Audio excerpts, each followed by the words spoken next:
science. Data sciences actually is the combination of AI plus machine learning plus deep learning, which is deep learning and data science will integrate all these AI, ML, and DL technologies to extract insight from data analysis. That one we call for what? To make the predictive analytic. Okay, this is the function of data science. The position is the last one, okay, which is the data science integrate all the above term, AI, ML, and DL. What to forward to extract insight from data, the insight the data. We want to explore data analysis, and we want to make the prediction from the large data set. So to be expert in the data science, you need to have this skill, mathematics, statistics, domain knowledge, programming skill is very important to be the data scientist. Okay, right. So now this is data scientist versus data analyst. Okay, which is data analyst, and data analyst only work with the static modeling, but the data scientist work with the predictive modeling.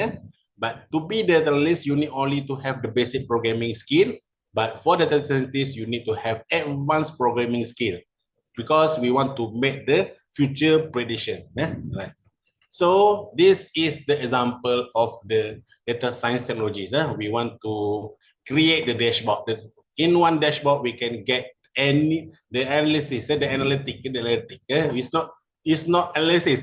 Analytic is different. Analysis just the summary of the result. But analytic, we do something based on the result. That's why we need to have the deep learning model. So we create the model based on the result, and we can do something decision based on the predictive, what to be happen in future.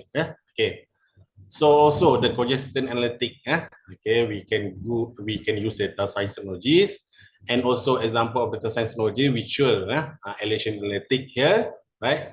And then also the medical imaging analytic. This also based on the data science technologies. The weather analytic also based on data science technologies.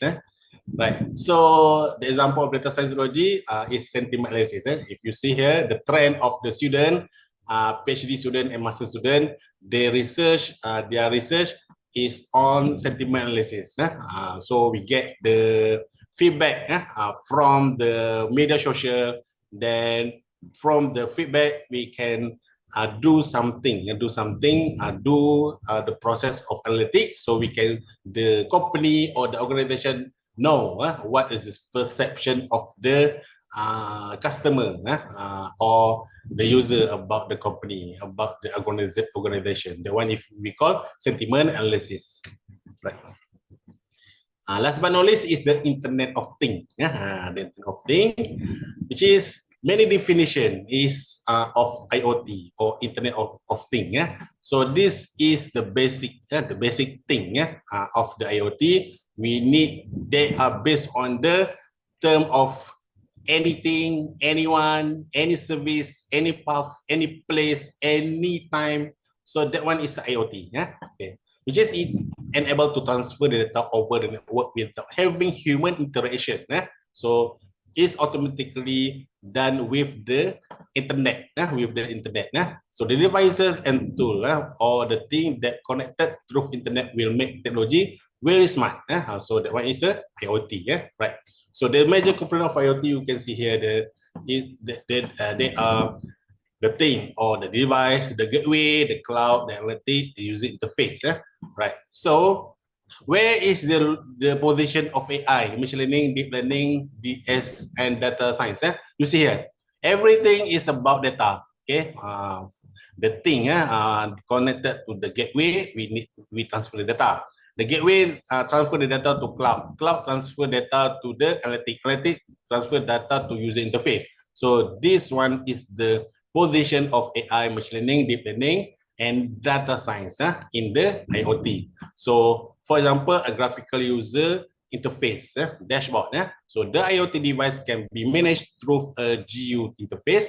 We call dashboard. So common example of application include mobile application and healthcare system. Right. So this is the example of IoT technologies. Everyone have a smartphone. So a smartphone can not only for what for making call.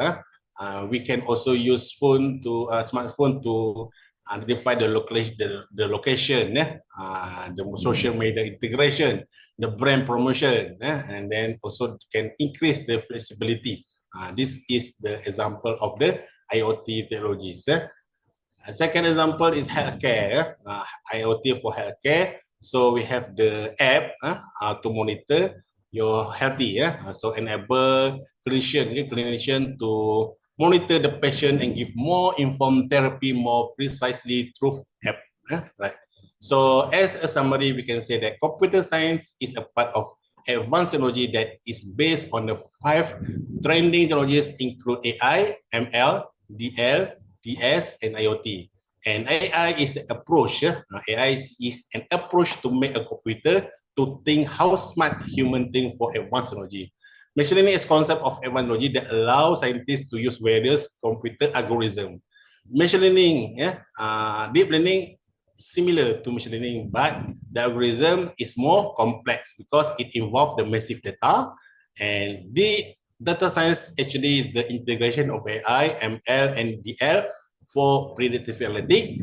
And the final one is IoT, is the technology that take all the thing in the information from the world and connect them through the internet, based on AI, machine learning, deep learning, and data science. That's all from me. Thank you so much. I return this session to Dr. Sarah. Thank you. Okay, thank you, Prof. We have a question in the chat box. Okay, Prof, the question is, for students starting their journey in data science, what foundational steps should they take to build the strong AI, ML, or DL skills? Okay, so the basic of the data science actually is the advanced statistic. So they need to know the basic statistic like correlation, regression. Actually, the machine learning is they are rebranding. They are only rebrand the terms of the statistic. Actually, the term of statistic is also established. They do nothing. Actually, they do nothing because the concept of the prediction, the concept of the modeling is already established by the mathematician. But the difference is they come in the form of formula, right? In form of formula. But when we go with AI data, we go with data science. It involves the modeling, the process, the modeling. The modeling is actually the process of the development of the algorithm. The AI algorithm. That one is the data science. So the basic knowledge that the student need to have to be the data scientist is statistics. Okay. Statistics. Right. So they need to have statistics. They need mathematics in their life. Okay. We have another question, Prof.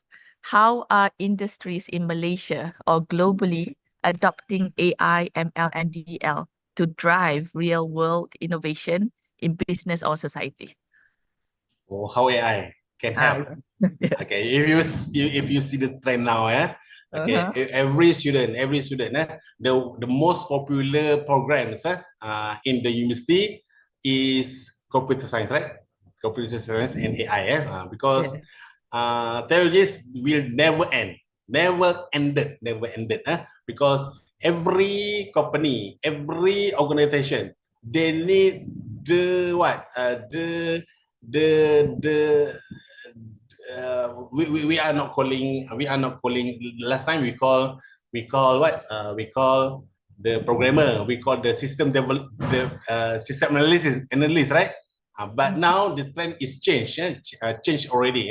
They changed already because they need someone, and they need someone can not only develop the system but produce the future about the organization, the future about the organization. What based on the data, we have the data because the system analyst, the programmer, the old terms used by computer science. I mean the computer science. What was the job spec? The job after you finish the computer science, the computer science degree. What we need to be? Data analyst or programmer. But now no, not that, the path. I mean the job to be the graduated, the computer science graduated. They need to be the data scientists. They need to be the data scientists. Not only develop the system, they are the company interest about the future of the company. So the student need to have the skill of data scientists because they not only to develop the system, also can give suggestion, some recommendation, how the organization will go after 10 years, based on the data, the current data. That's my perception. Okay. So you're saying that we need a lot more of these data scientists. Yeah. Okay, I think this is going to be the last question, Prof. What are the biggest challenges you see in applying AI and ML in small and medium enterprises, especially in terms of resources and talents? I think for the medium and small company, there's no challenges. There is no challenges because we still with the conventional work process, because the data is not very critical. The data is not very critical. But for the large, for the giant company, they need to use the AI because they not only to get the benefit, but they got a lot number of data. When you get a lot number of data, how to manage data? The problem is data. It's about data. It's about data. So the problem is about data. So for the medium or small, they got very small risky. But for the big company, yes, they need the AI. They need AI. They need the AI expert in the company to what? To do something with the data. Okay. Okay, so like it or not, we need AI in our lives, right? Yeah. Especially for the big companies, the big organization, because every day the data will increase, never ended. Okay, never ended. So how to manage data? How to manage? We need the expert, AI expert. Okay. Okay, thank you, Prof. Okay, you're most welcome, Doctor, and to all. Thank you for your listening. Okay. Thank you, Prof. Okay, most welcome. Macam mana nak ni nak you need to press the unshare button at the bottom. Okay. Jangan pakai ni. Take your time. Bayar unshare. Resize. Tak boleh nak resize. Ya.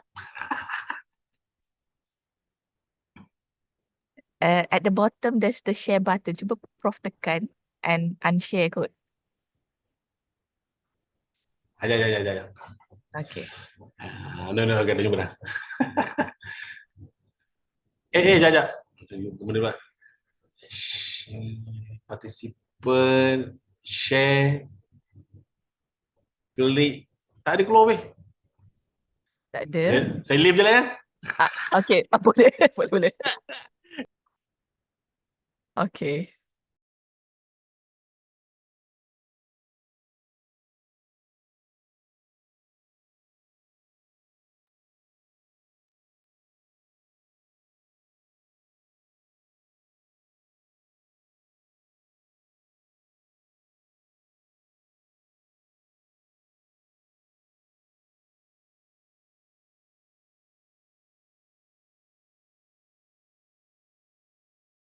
Thank you, Prof. Dr. Azlan, for sharing your valuable perspective and highlighting the latest innovation in computer science. Now, for our third keynote, we have Dr. Haris Abadi bin Abdul Rahim. And Dr. Haris Abadi is a senior lecturer here in University Malaysia Kelantan under our Faculty of Creative Technology and Heritage, and he is a senior lecturer in fine arts. The topic that he's going to present today is art in research. Dr. Haris, the floor is yours. Assalamualaikum warahmatullahi wabarakatuh, and a very good morning to everyone. My name is Haris Abadi from Fine Art Elective, Faculty of Creative Technology and Heritage, UMK. It is a privilege to be here today at the Human Future Symposium, surrounded by colleagues and scholars from art, design, heritage, archaeology, and many other fields. The symposium asks us to think critically about what it means to imagine the future of humanity and how our cultural, artistic, and intellectual practices today will shape what comes after us. The title of my presentation is When Technology Becomes Tradition, the Role of Practice-Based Research in Human Future.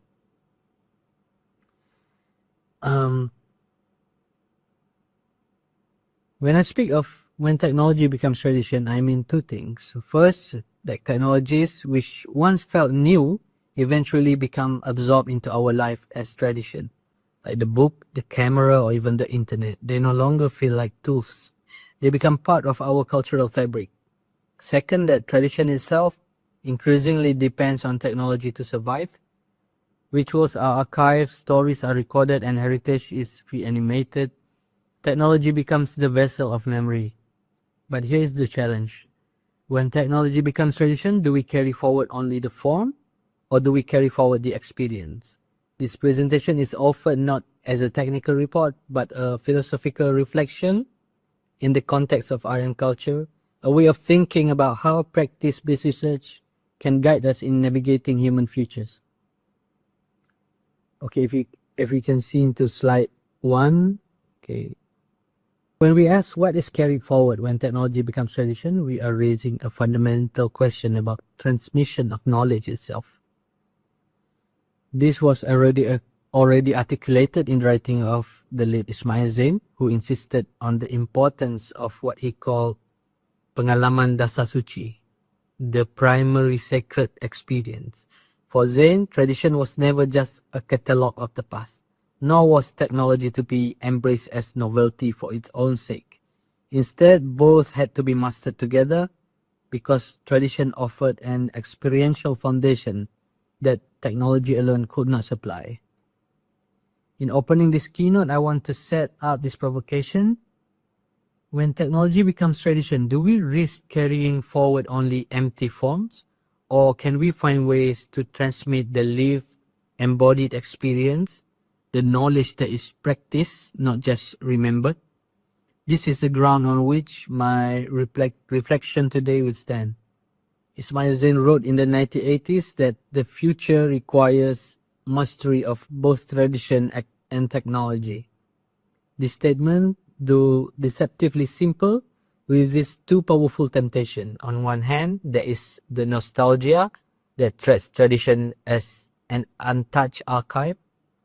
On the other hand, there is the blind modernism that fetishizes technology as progress, without questioning the cultural foundation it displaces.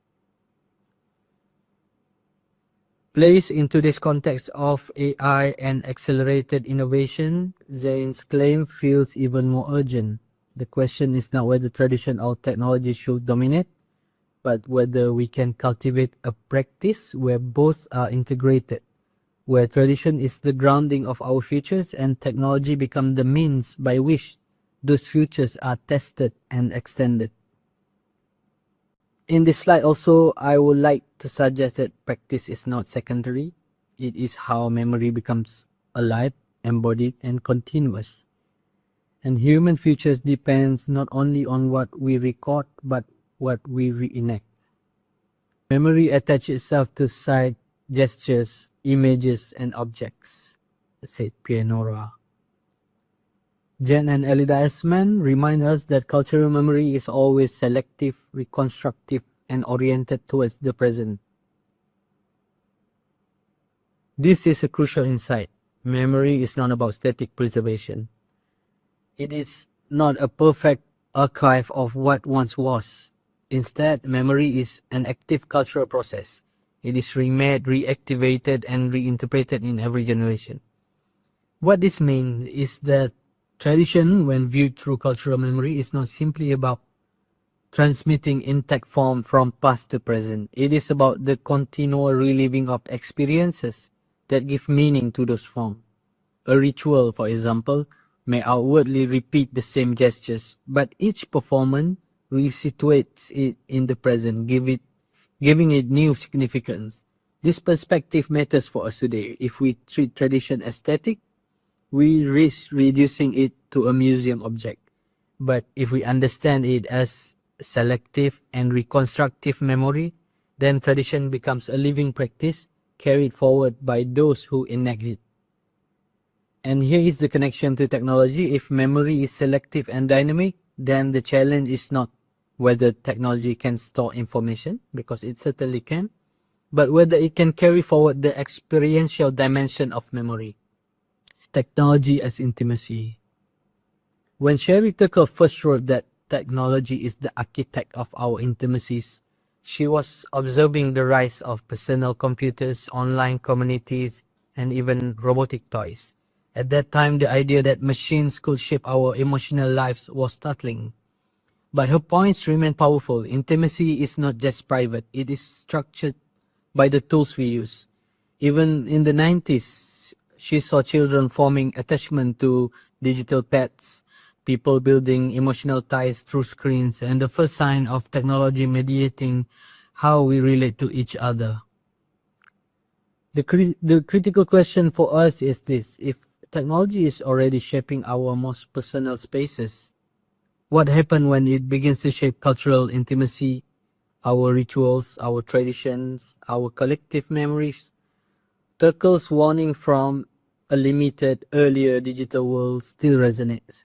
But in today's AI-driven world, the stakes are even higher. Intimacy with memory itself is now mediated by code. Let us pause on a distinction that matters, but does not need to be framed as a conflict. Simulation and practice are different ways of knowing. Simulation does have something akin to memory. Modern AI systems remember by storing vast data sets and encoding patterns in model weights. They can reproduce styles, predict continuation, and retrieve past patterns with remarkable speed. This can be described as data memory, storage, and retrieval at scale. It is powerful and it is useful. Yet the kind of memory that matters for tradition, the kind described by Jan and Elida Esman, is not mere storage. Cultural memory is selective and reconstructive. In this sense, simulation can replicate forms, the look, the cadence, the pattern, but it cannot carry the lived experience that gives those forms meaning. And simulation generates output, practice generates experience. We can see earlier scholar reminded us about this. For example, Baudrillard said that simulation only imitates the signs of the real. Cole and Sean, both are scholars from practice-based research, said knowledge requires lived experience and reflection. Sean, practice involves reflection in action. Dreyfus talks about computers, that computers lack embodied know-how. And Polanyi said Tacit knowledge cannot be coded. This brought us to practice-based research. So why does practice-based research matter? Especially now. Why is practice-based research so important for our time? I would like to argue that because it sustains the human touch. Practice is where risk is taken, where care is exercised, where presence matters. It involves hesitation, awkwardness, and repetition, not as flaws, but as the very condition of intimacy with knowledge. This is why practice must remain central in education. If education follows only the logic of speed and efficiency, the same logic that drives industry and AI outputs, it may produce faster results, but it will lose depth. Practice-based research reminds us that learning is not only about producing outcomes, but about cultivating judgment, memory, and sensitivity. And here we can bring the supportive point of tacit knowledge, as Michael Polanyi reminded us. We can know more than we can tell. Practice is a space where this tacit knowledge is transmitted. The gestures, rhythm, and embodied intuitions that cannot be coded, but which are essential to culture and learning. So the relevance of practice-based research is clear. It protects the human dimension of education and ensures that knowledge remains lived, embodied, and meaningful. Donaldson described reflection in action, the way knowledge emerges in the very act of making. When a designer adjusts a line, a musician improvises, or a craftsperson corrects a slip, they are thinking through practice, not outside of it. This reflection is embodied and provisional. Sean also described reflection on action, looking back and drawing lessons. Together they make practice a site of inquiry. This matters for us because if education becomes only prompt to output, then reflection will disappear. Sean reminds us that knowledge is not just in result, but in the messy, reflective process of making. There are also several others practice-based research scholars emphasize knowledge through making, Boldow, suggesting that practice as epistemic, not decorative, and a Barrett, practice hold what words alone cannot. That really echoes with what Polanyi has suggested. In earlier paradigms, particularly under industrial models of progress, practice was often seen as weak.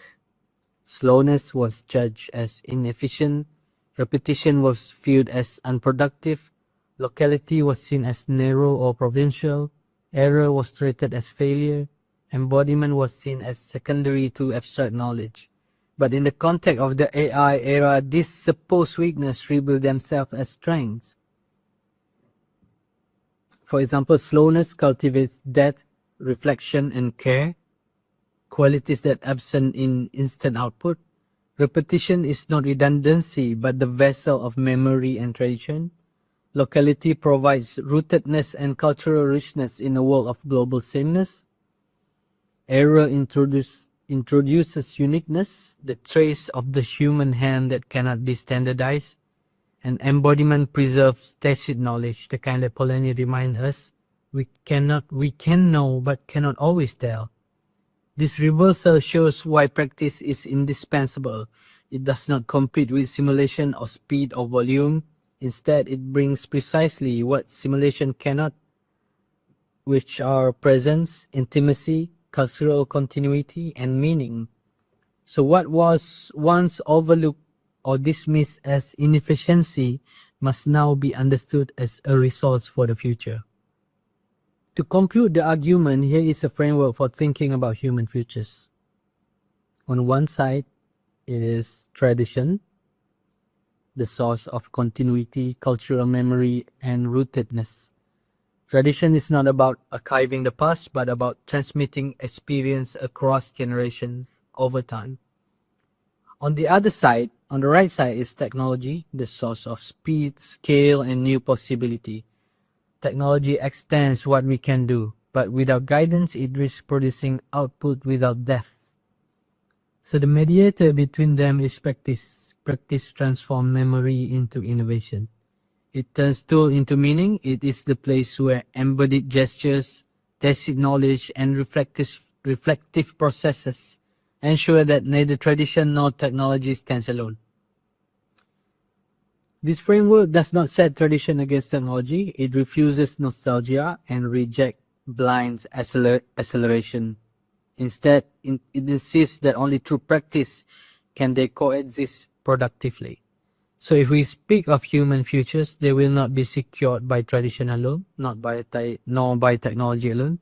They will be secured by practice, because practice is what holds memory and innovation together, ensuring that knowledge remains lived, embodied, and meaningful. To close, let us return to Ismail Zain, who said, "The future requires mastery of both tradition and technology, which will become its mediator." Across this presentation, I have argued that practice is the element that makes this mastery possible. Tradition provides continuity, technology provides capacity, but practice ensures that both remain alive and meaningful. The scholars we've drawn on each remind us of what is at stake. Yesmans reminds us that memory is selective and reconstructive. Turco reminds us that technology shapes our intimacies. And Polanyi shows us that tacit knowledge cannot be coded. And Shan insists that reflection emerges in action. Together they point to the same conclusion, that knowledge is not only explicit or external, but lived, embodied, and relational. This is why practice cannot be pushed aside in education or cultural work. It is not an add-on. It is not a residue of older methods. It is the ground of how we think, remember, and create. So the final claim is that practice is not the byproduct of knowledge, but practice is knowledge in motion. When technology becomes tradition, practice is what keeps it human. For that, I close my presentation with a big thank you to everyone who joined this presentation. Thank you, and wishing you a very good day. Thank you, Dr. Haris, for the superb presentation.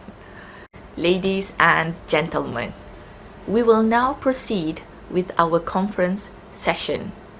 Please refer to the program schedule, and we encourage all participants to engage actively with the presenters during the Q&A session and make the session more interactive and meaningful.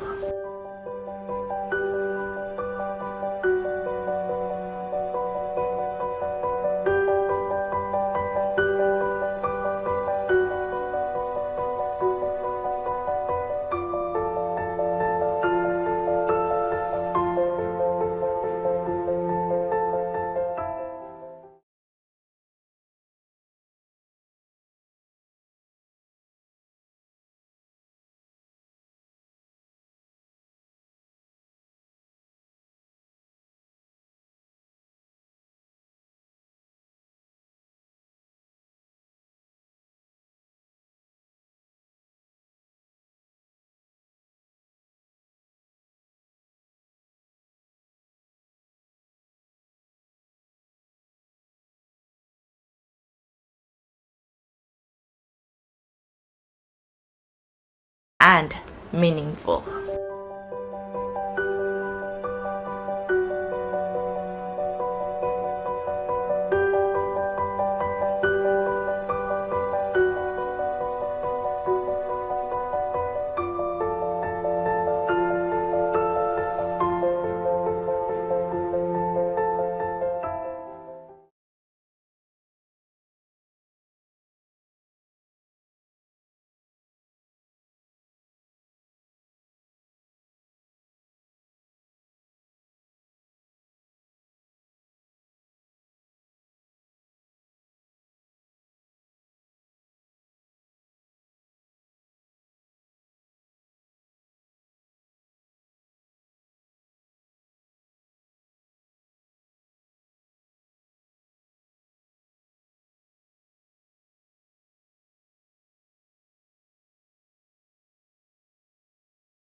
Okay, we will take a 5-minute break for the presenters to get ready in the breakout room. Okay, 5 minutes breaks, and once we are ready, we will inform everybody. Thank you.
Hello, ladies and gentlemen.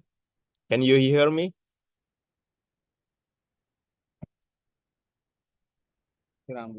Yes, yes. Okay. Welcome to the first international virtual conference on human futures. My name is Dr. Azmol. I will be your moderator for Team 1, which is anthropology and ethnography in a digital era. For this team, we have 4 papers that will be presented by Zhou Su, Guan Hongyan, Ziong Zuan Rui, and Nur Ain Amirah binti Muhammad Nazli. And without further ado, let's start with our first presenter, which is Zhou Su, which the paper entitled Cultural and Aesthetic Significance of Jiang Danxian Ceramic Sculpture in Hotel Space Design. You may start now. You have 10 minutes for your presentation, and then there will be a 10 minutes Q&A session. You may begin now.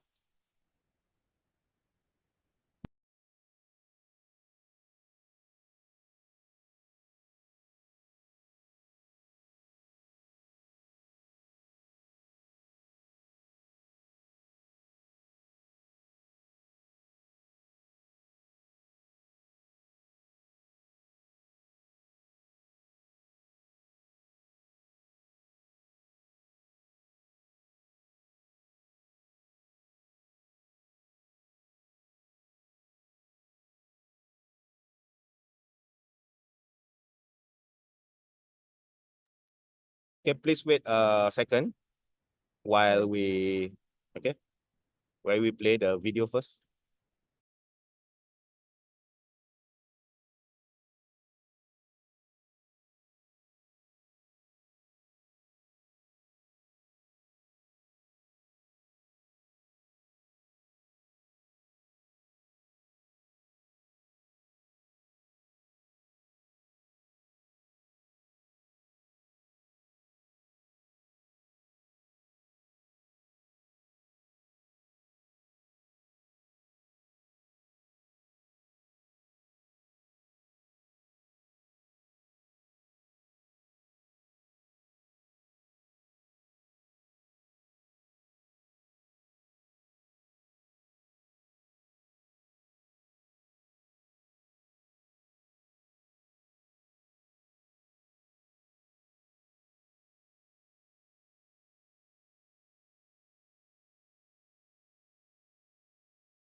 Hello, good morning, everyone.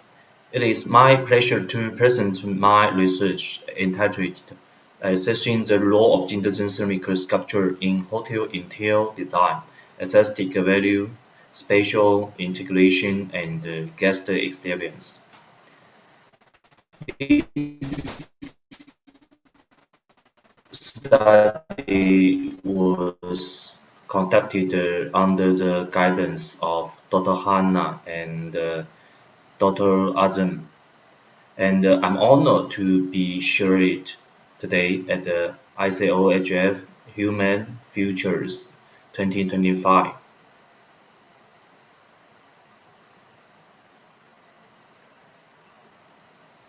Jinderzhen, often called the Million Porcelain Sculpture, is internationally recognized for its ceramic architecture and innovation.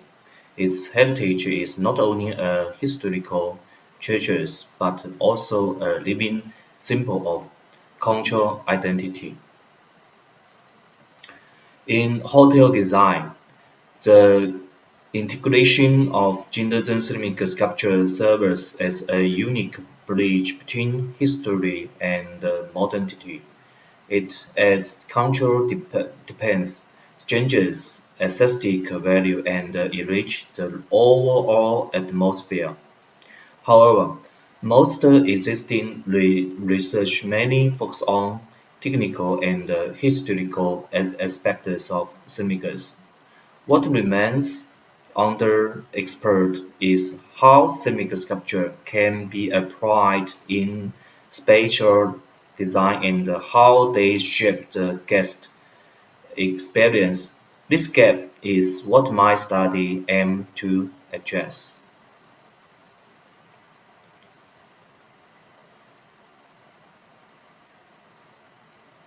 To investigate this topic, I used similar structured interviews carried out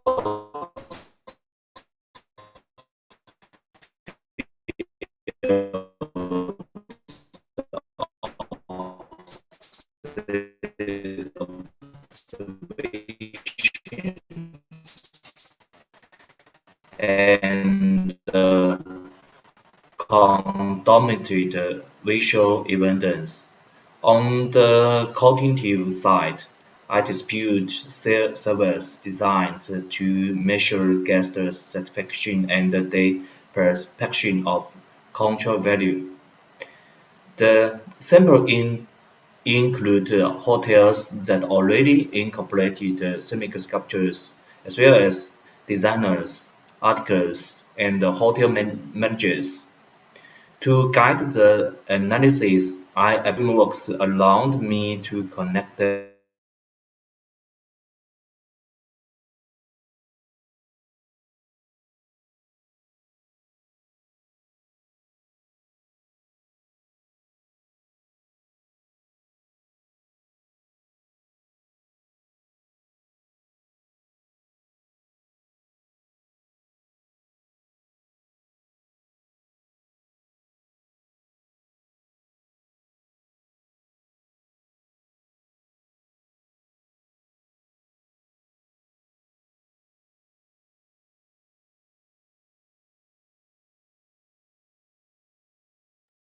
Okay.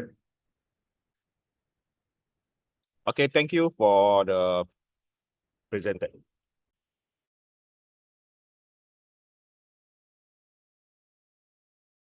ceramic sculpture guest perception.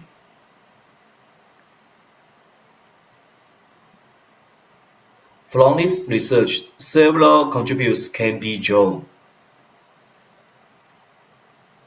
First, Jindazen ceramic sculpture significantly enriches hotel interiors. It enhances atmosphere, depends cultural engagement, and improves the guest experience. Second, successful integration requires stages. The choice of sculpture must harmonize with the internal design.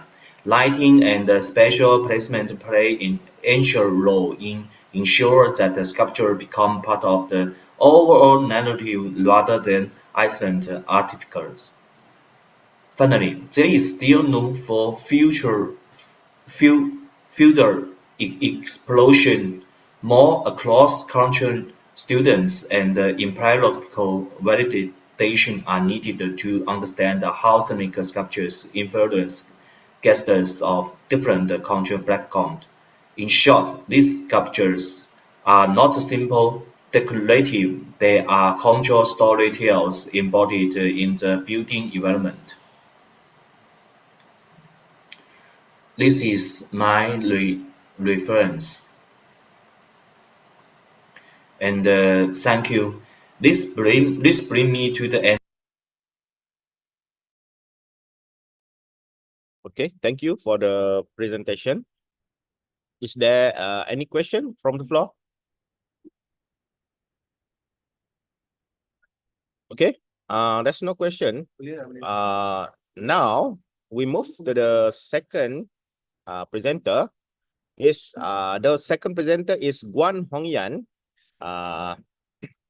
with paper entitled "From Folk Art to Digital Symbol: A Review of the Cultural Transformation Narrative of Guilin's Intangible Cultural Heritage of Paper Cutting." Hello everyone, I'm Guan Hongyan.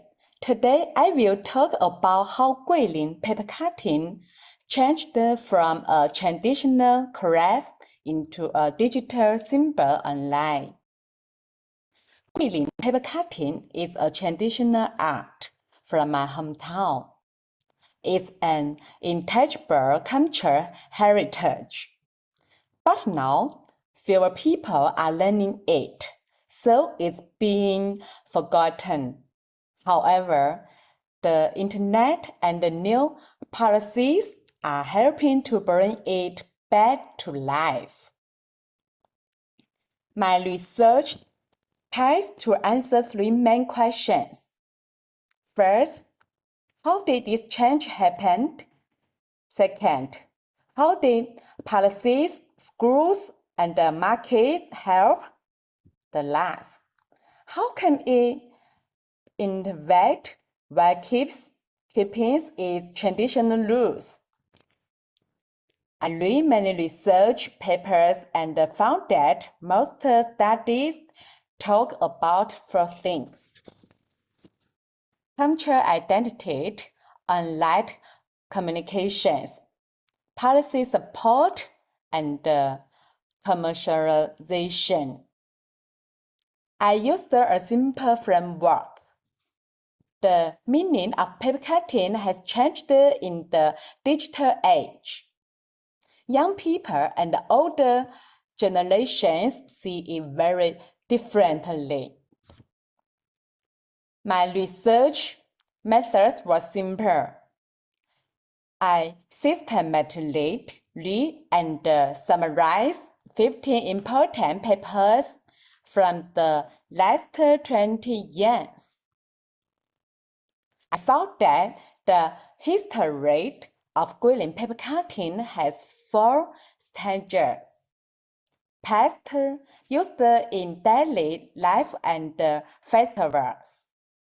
Then, a difficult time when almost not wanted it. Later, the government protected it and called it ICH.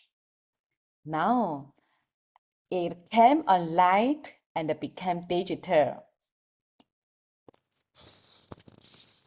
Now, young people mainly see paper cutting on the TikTok, online museums, and social media. They like to watch, like, share, or use VR and AI to experience and create it. But I found some problems. Too much business might make it lose its original meaning. It's easy to create light on light, but very few people actually learn to do it. Young people and the master artisans understand paper cutting differently. So, the key is to find a balance between tradition and innovation. My suggestions are: first, we need a good balance between cultures, technology, and business. And then, 2, we must truly support the artisans who know how to make paper cuts. The third, we need a great system to check if our methods are working. The last, more research is needed. My study also have some limitations. It's mainly based on the existing papers, not my own field research. Future studies can look at whether young people will actually learn paper cutting after seeing it online. Thank you for listening. There's my supervisor, Dr. City and Dr. Tent. I thank them very much for their guidance. Thank you.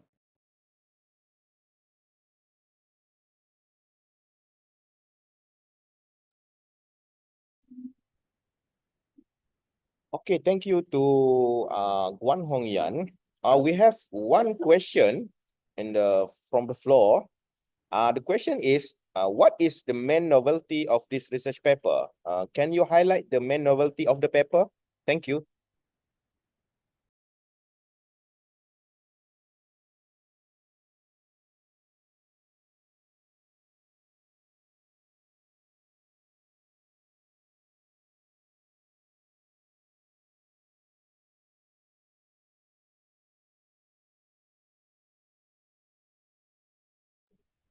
Guan Hongyan, are you here?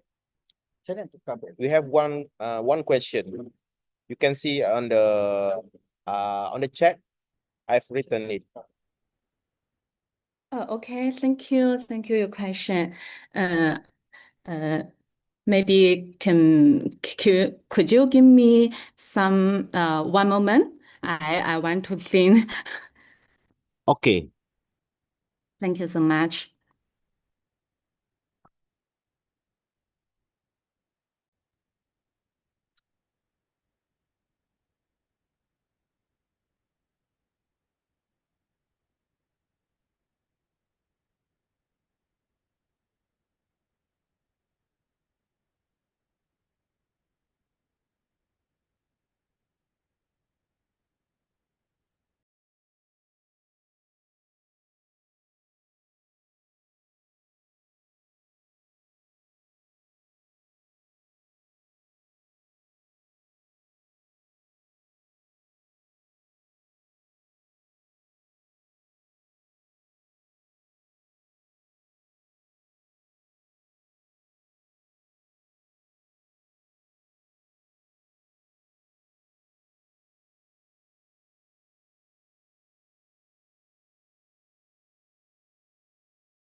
Hello, Guan Hongyan, are you still here?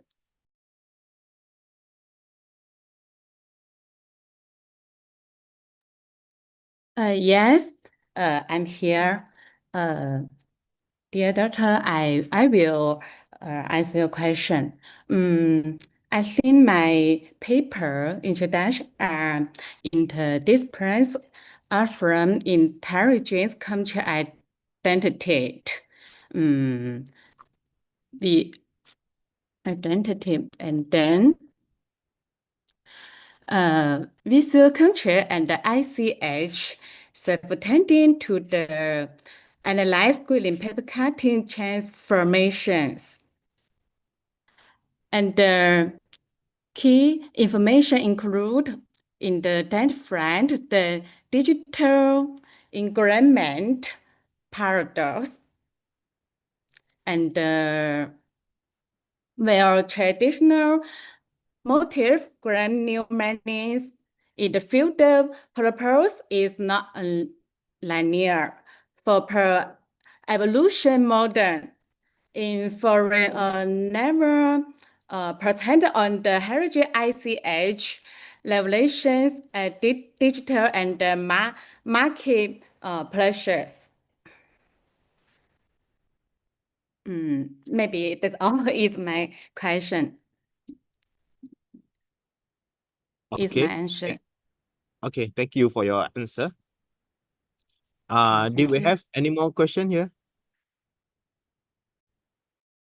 Okay, now I think we move to the third presenter, which is Ziong Zuan Rui, with a paper entitled Research on the Community Participation Model of Wudang Mountain Scenic Area from the Perspective of Holistic Tourism. Good morning, distinguished guests. Today I will present my research on developing a community participation model for Wudang Mountain within China's holistic tourism framework. This study addresses a critical gap between policy ambitions and local realities in heritage tourism governance.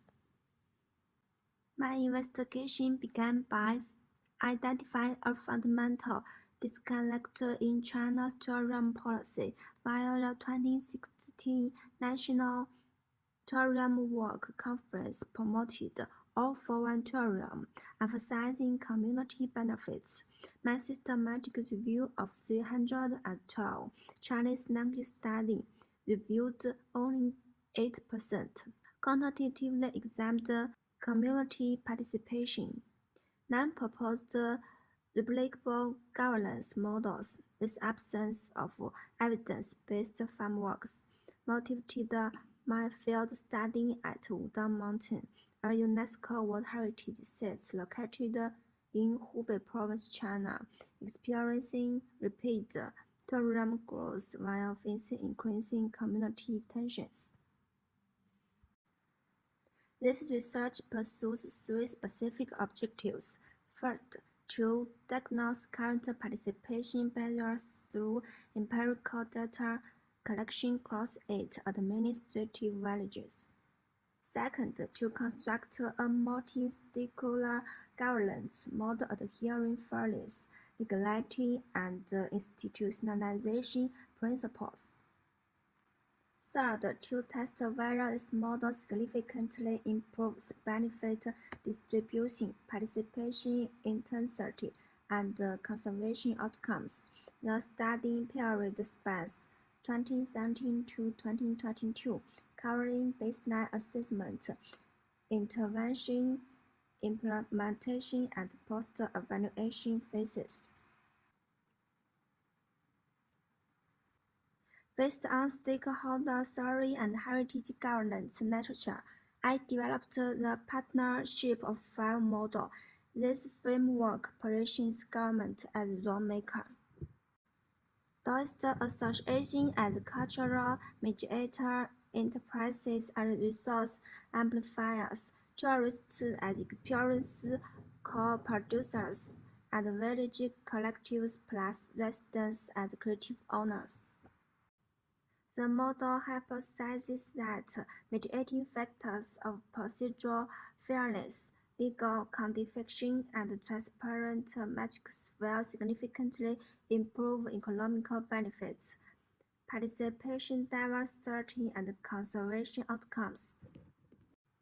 I employed an embedded single-case design with convergent mixed methods, following IN's guidelines for rigorous case study research. Data collection included 84 valid resident questionnaires. Its response rate is 93%, 32 semi-structured interviews, and focus groups with 5 park officials, 4 tourist association representatives, and 3 enterprise managers. Secondary data comprised ticket review records, concession license allocations, and ecological carrying capacity logs from 2016 to 2022. Analytical approaches combined descriptive statistics, Gini coefficient calculations, and semantic analysis, using in Vivo 12 software. About the results, stakeholders must participate in orderly manner in accordance with the three principles of fairness, legality, institutionalization.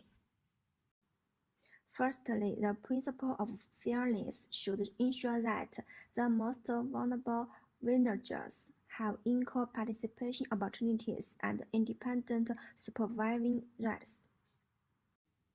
Secondly, laws and regulations as well as industry standards should be used to incorporate the entire process of development, operation, and evaluation into a legal and standardized framework.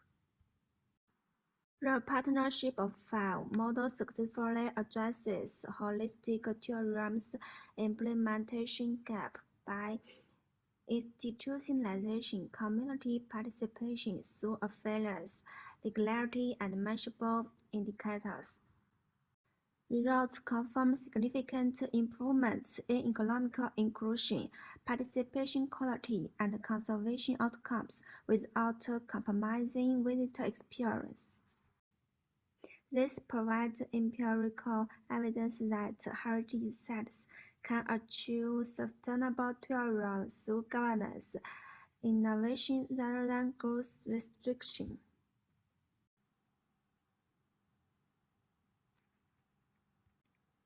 Thank you for your attention. I welcome questions regarding methodology details, policy transferability, or longitudinal sustainability aspects of this research.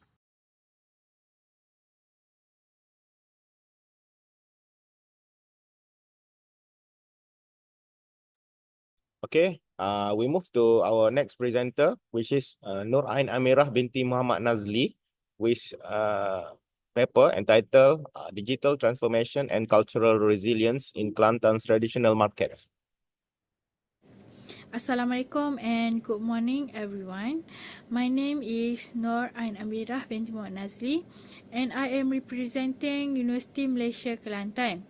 Today I am honored to present my article titled Hybrid Traditions, Digital Adaptation and Cultural Continuity in Kelantan's Pasar Traditional. This presentation explores a question that is close to my heart and my home state.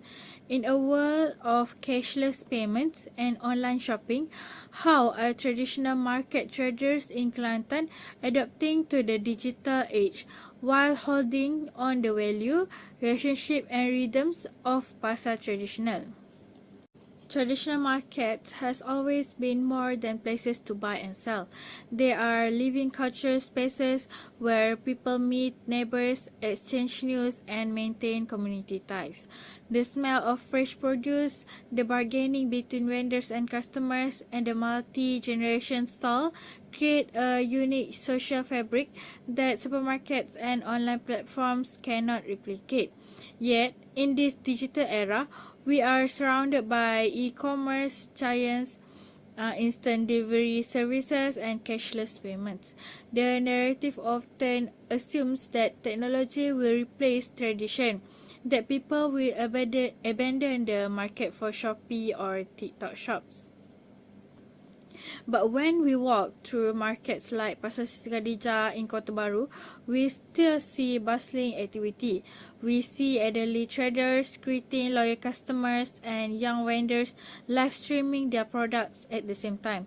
This coexistence of tradition and technology inspired me to ask, how exactly are Kelantan's traders adapting and why do they choose to remain in market despite the convenience of fully digital business? Malaysia provides an ideal setting for this question because digital adaptation is growing at a remarkable pace. Bank Negara Malaysia reported a 36% increase in e-payment transaction in 2022. Statistic notes that over 62% of Malaysia actively uses e-wallets including Touch 'n Go, Boost and GrabPay. A study found that more than 70% of small traders have integrated digital payment system into their businesses. At the same time, scholars emphasize the cultural resilience of pasar traditional. These markets remain vital for social bonding and integrational knowledge transfer and community identity, even in highly urbanized areas. Kelantan is particularly interesting because of its strong Islamic cultural heritage, and the iconic Pasar Khadijah, often described as a symbol of female entrepreneurship and family continuity. My study built on these findings by looking closely at how Kelantan traders merge tradition with digital innovation, creating what we call a hybrid economy. This research aimed to examine the motivations and strategies of Kelantan's traditional market traders as they integrate digital tools. Second is to understand how these traders maintain cultural and family traditions while using online banking, e-wallets, and social media. Next is explore the broader implication for cultural sustainability in the digital economy. Next is methodology. To capture the richness of daily life in market, I adopted a qualitative anthropological approach. Semi-structured interviews were conducted with a diverse group of vendors, including long-time pakcik and makcik traders as well as younger entrepreneurs. Participant observation allowed me to witness a daily interaction on how vendors handle payments and negotiate with the suppliers and chat with the customers. I also engaged in informal conversation, which were invaluable in uncovering personal motivations and family histories. These ethnographic methods enabled me to go beyond numbers and understand the emotions, values, and stories behind the adaptation of the technology. Discussion. This finding reveal a hybrid market model that challenges the simple narrative of technology replacing tradition. Instead, Kelantan Pasar Traditional demonstrate what anthropologists call cultural resilience, the ability of a community to absorb new practices while maintaining core values. Digital tools bring practical benefits, which is faster transaction, broader customer networking, better financial record keeping. Yet, traders deliberately keep the human touch. Greetings, bargaining, and storytelling remain central to their business. These hybrid practices also strengthen community ties. Younger traders introduce innovations like TikTok live selling, while older vendors share wisdoms about customer relationship and market etiquette.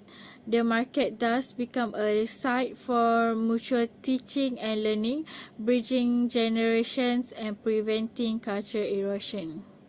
To summarize, Kelantan's trader embrace technology, but not at the expense of traditions.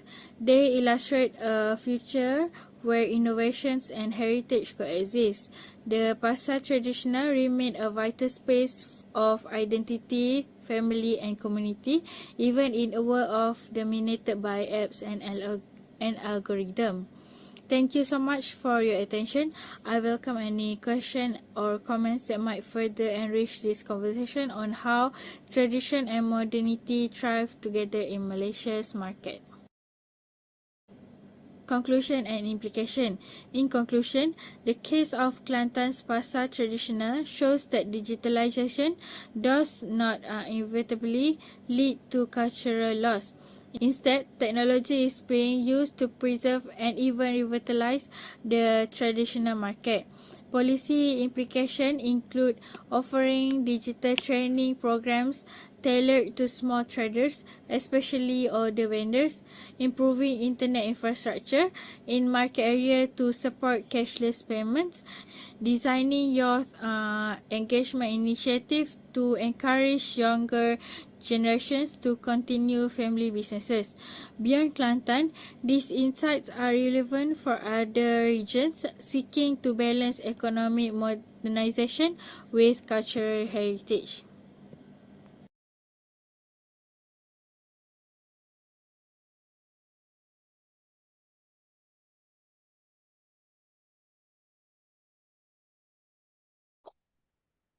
Yes, Assalamualaikum and good morning. So I'm Ahmad Firdaus bin Muhammad Ali and I will be your moderator for team 2. So for the first presenter, the title is the contribution of deep integration in the textile and garment industry to the cultivation of college students, a systematic review and meta-analysis. So I pass to the first presenter, Yi Cheng, to present your research.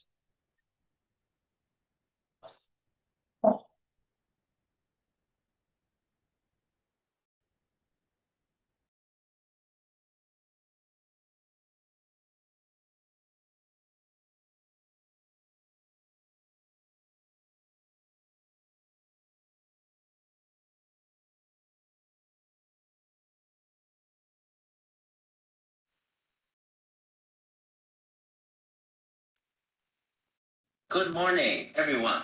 I am Yi Cheng, a PhD candidate at the College of Creative Technology and Heritage, University of Kelantan, Malaysia, and also affiliated with Jiangxi Institute of Fashion Technology. Today, I will present my research titled The Contribution of Deep Integration in the Apparel and Textile Industry to University Student Development, a systematic review and meta-analysis. This research aligns with the theme of the first international virtual conference on the future of humans, collaborative innovation with technology and design education. Now, let's begin today's presentation. First, let's discuss the significance of this research. The integration of higher education with industry is crucial for cultivating innovative talent, especially in the fast-paced, design-centric apparel and textile industry, which now urgently needs professionals who can adapt to digital manufacturing. Universities are helping students connect with industry resources through initiatives like think tanks, incubators, and mentorship programs. However, few studies have quantified how this integration affects creativity, i.e., cognitive flexibility, openness to innovation, and original thinking, and there remains a lack of clear methods for measuring creativity. Therefore, my research aims to fill this gap. Through systematic review and meta-analysis, I explore how activities like internships and graduation design projects influence the creativity of apparel makers, providing empirical evidence for curriculum design and policy formulation. Let's first review existing research. Most studies suggest that university-industry integration can enhance students' awareness of sustainable development, soft skills, career readiness, and entrepreneurial abilities. Conclusions supported by numerous studies with statistical significance, P0.05 or P0.001. The apparel and textile industry is an excellent example of university-industry collaboration, as its digital transformation urgently requires talent skilled at creative problem solving. However, no research has yet quantified the specific impact of integration on creativity. Researchers like Fernandez have noted the methodological and conceptual confusion in measuring creativity, precisely the problem my research attempts to address. 4 frameworks guide this research. First, the work-integrated learning, WIL theory, combining classroom knowledge with industry practice such as internships and enhanced employability and creativity, Ali. Mohemud 2024. Second, the concept of industry education integration, aligning classroom teaching with industry needs, particularly in digital manufacturing actor, Alves 2024. Third, the Prisma framework, a standardized tool for systematic reviews and meta-analyses, ensuring research rigor. Fourth, defining creativity as cognitive flexibility and openness to innovation, measured through design assessment, Feng Tao, 2024.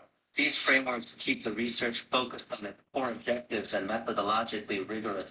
Next, I'll introduce the research methodology. I adopted a mixed methods approach combining qualitative and quantitative methods. On the quantitative side, I conducted a systematic review following Prisma guidelines, using Redmond and Stata software for meta-analysis to calculate the standardized mean difference, SMD, and 95% confidence intervals. On the qualitative side, I used thematic analysis to interpret contextual factors and employed semi-structured interview data from original studies. To avoid bias, 2 researchers independently extracted data. The Cochrane ROC-Q and Robinson tools were used to assess study quality. and funnel plots were used to test for publication bias. The core research question is, how does the apparel industry practice enhance students' creative outcomes such as design thinking?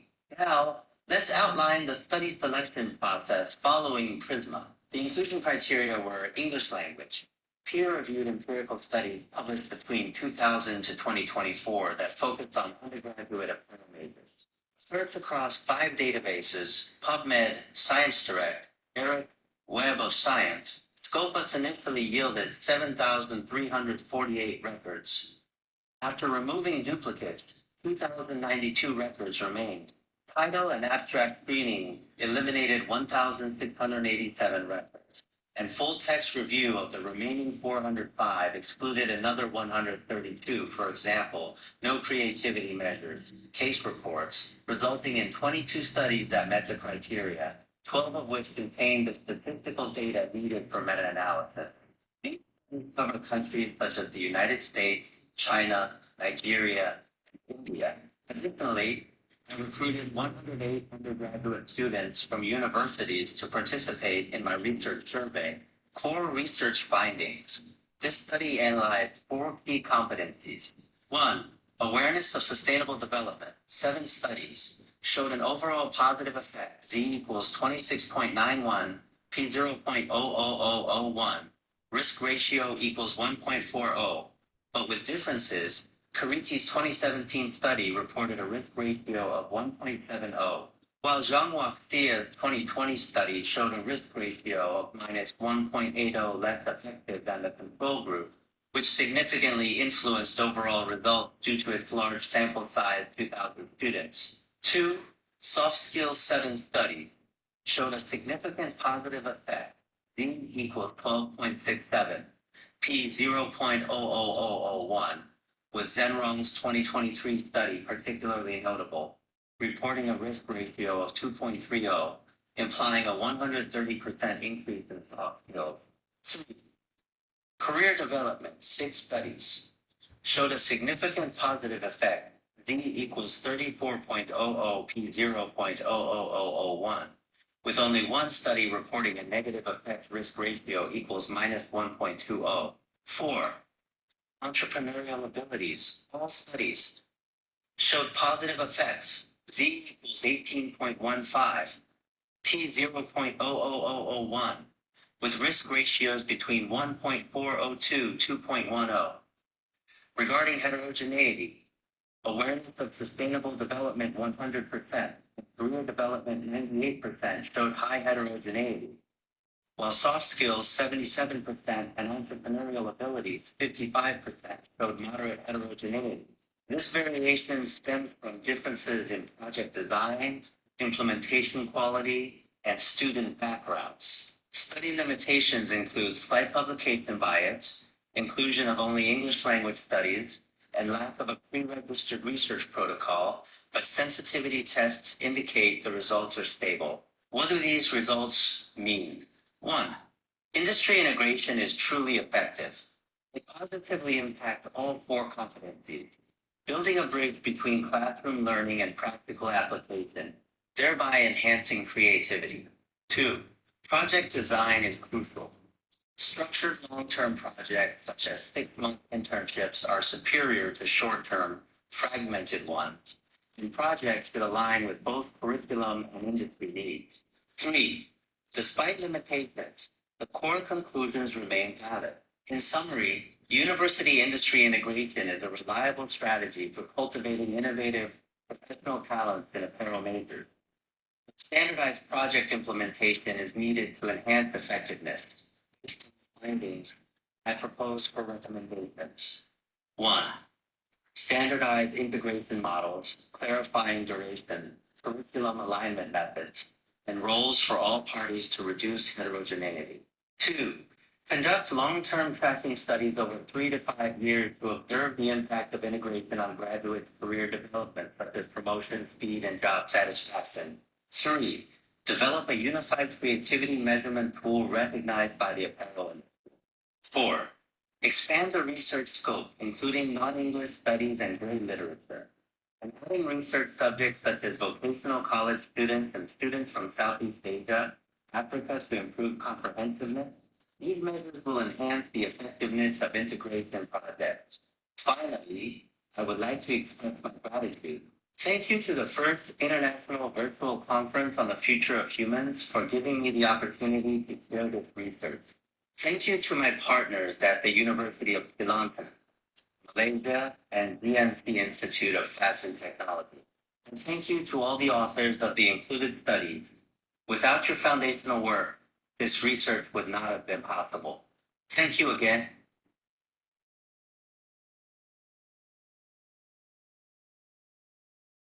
Okay, thank you to Yu Cheng for the insightful presentation. So I open the question to the floor if you have any question.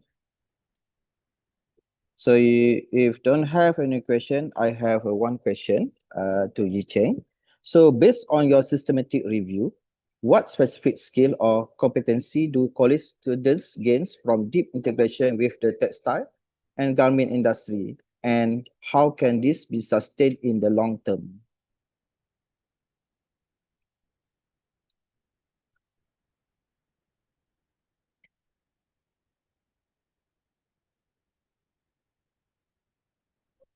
Yu Cheng, are you here? Are you there?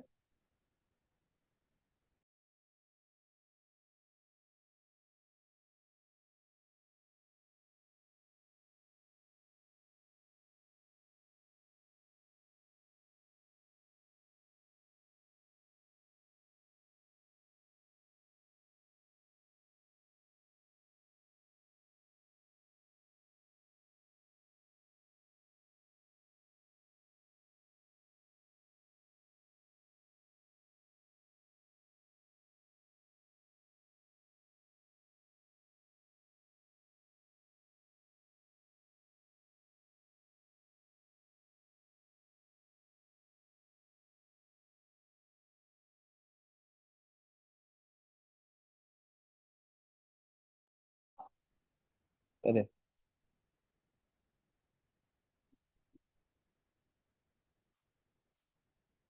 So I think Yu Cheng, maybe we can ask the Yu Cheng after this. So let we move to the second presenter. The title is Exploring Design Students' Interpretation of Chinese Cultural Influence in Product Design. So I would like to invite Chu Xiangxing for present their research. Thank you.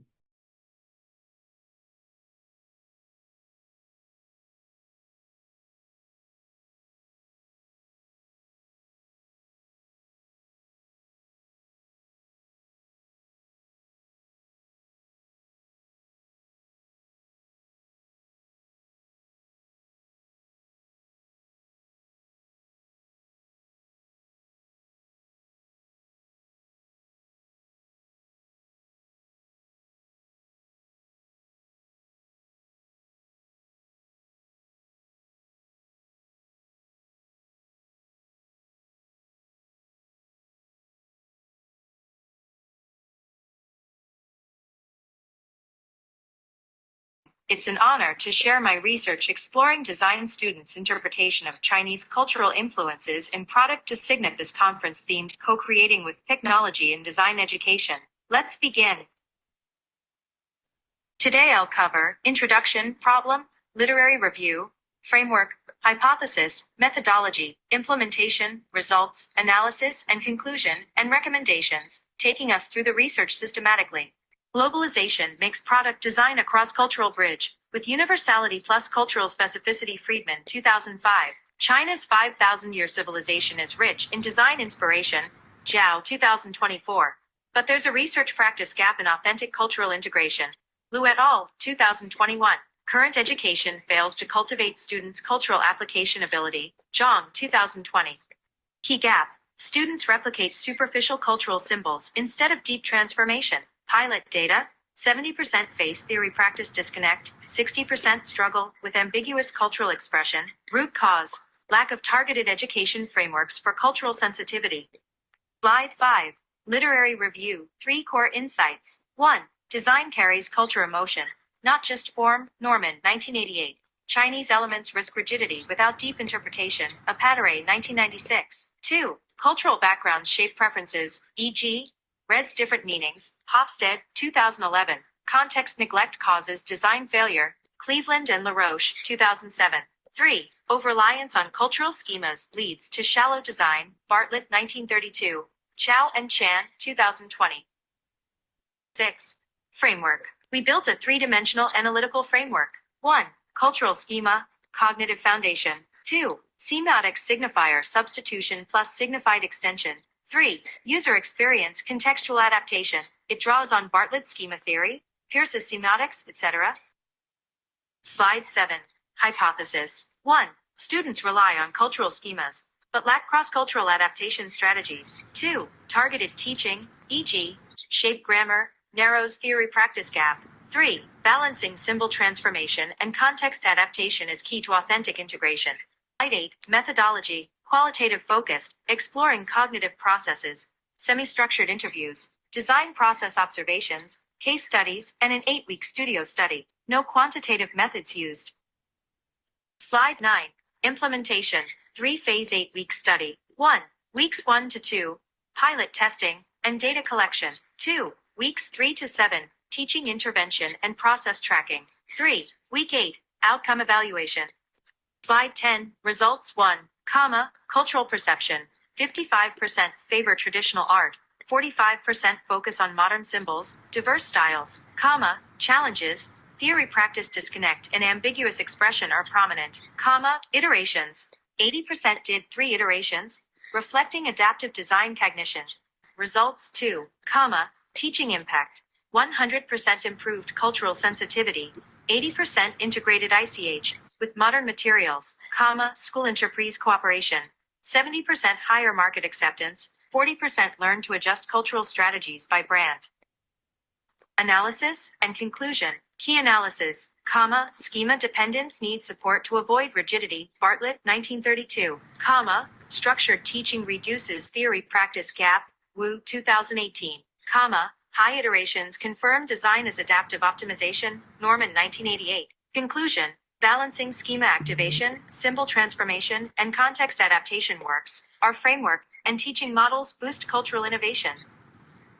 Recommendations. 1. Expand sample diversity for generalizability. 2. Refine cultural perception style classifications. 3. Add cultural dimension tools and semiotics to curricula. 4. Track long-term teaching impacts on careers. 5.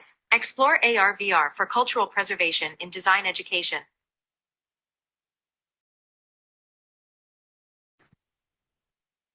That's my sharing. Thank you for listening. I'm ready for questions.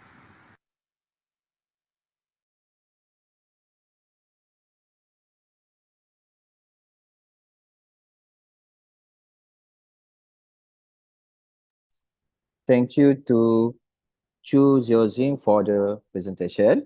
So have a Q&A.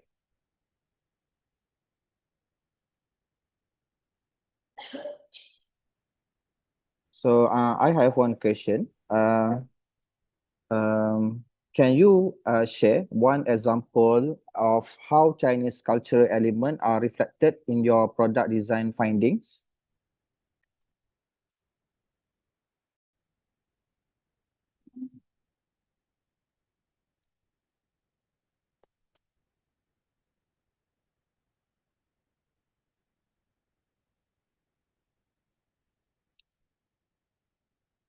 Chu Xiaojing, you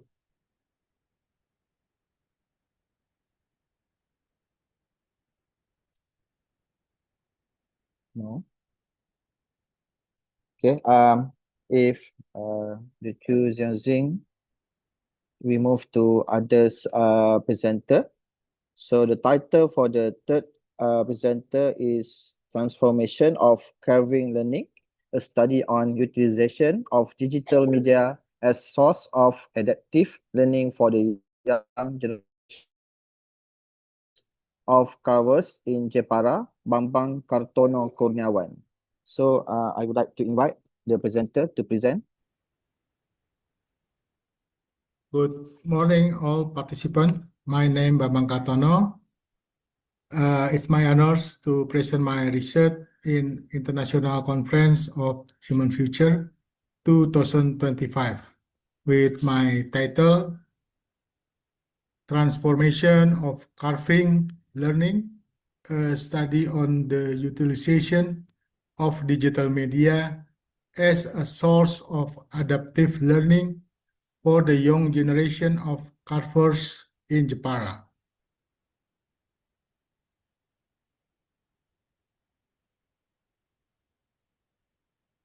Introduction. Jepara wood carving, a century-old culture heritage and vital part of local identity, now face declining interest among the younger generation, while digital technology offers new opportunities for education and preservation. This research explores how digital media can support the sustainability of Jepara wood carving by enhancing young people's skills and interest in traditional arts. This study fills the gap of examining how digital media integration shapes adaptive learning strategies for young artisans, offering a novel blend of traditional methods and digital technologies. Research aims explore integration of digital media to sustain carving traditions. Material and methods. Designed by mixed methods, qualitative and quantitative, population sample, 5 young Jepara carvers, and 507 stakeholders. Data collection, interviews, observation, and questionnaire. Research instrument, qualitative and quantitative instruments. The questionnaire utilize a Likert scale 1 to 5 to measure students' perception.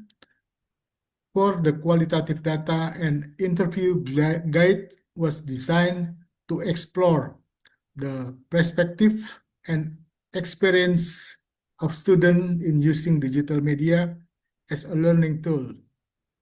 After both types of data were analyzed, the findings were integrated to provide a more comprehensive understanding of the phenomenon under study. Research and discussion. Qualitative research. Qualitative analysis was obtained based on interview data and in-depth qualitative questionnaire, identified 5 main themes related to the transformation of carving learning.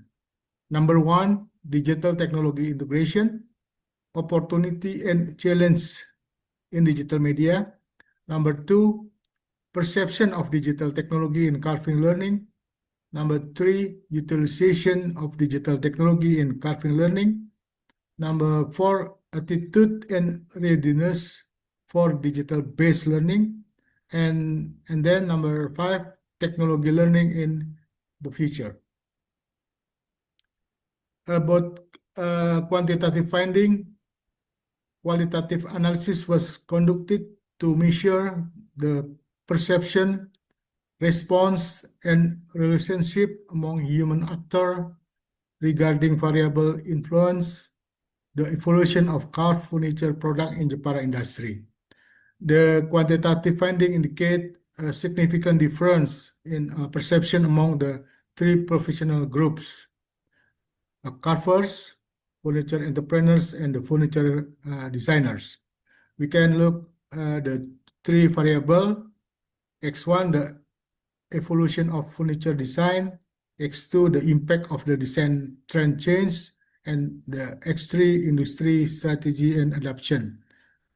The carver with the 55%, businessman with the 32%, and the designer with the 32%. Conclusion. Digital media when combined with the traditional guidance, is essential for sustaining Jepara carving by enhancing creativity, preserving cultural identity, and opening global opportunity. Ladies and gentlemen, this study emphasizes that digital media is not a replacement, but complement to traditional carving education. By combining culture, heritage with technology innovation, we can ensure the sustainability of the para wood carving traditions for the future generation. Thank you very much for your attention.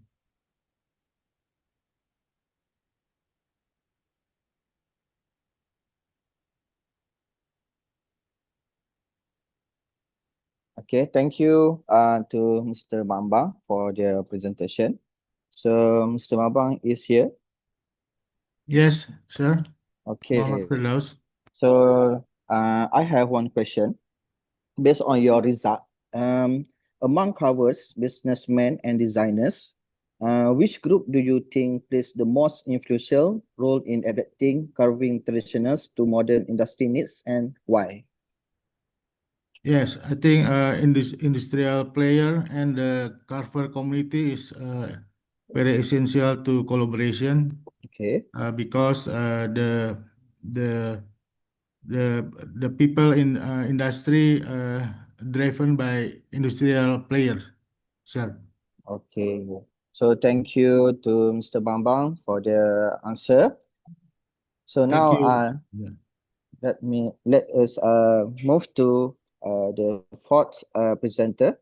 The title is Determinants of AI Adoption in Tension in Fashion Design, a review by Luan Zioli. So I'd like to invite Luan Zioli for the presentation and research.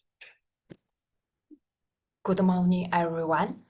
I'm Laxiaoli from the Faculty of Creative Technology and Heritage at the University of Malaysia, Kelantan.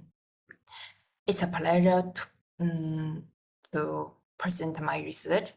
Today, I will be talking about AI toys adoption in fashion design.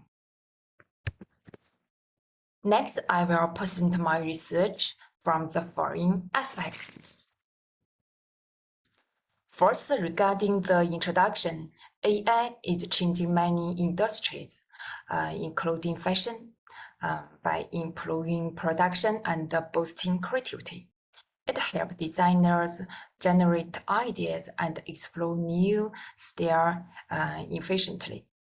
But many professionals are still hesitant to use AI toys, and the research hasn't fully analyzed why. This study fills that gap by reviewing and evaluating existing studies to understand the factors influencing AI toys adoption.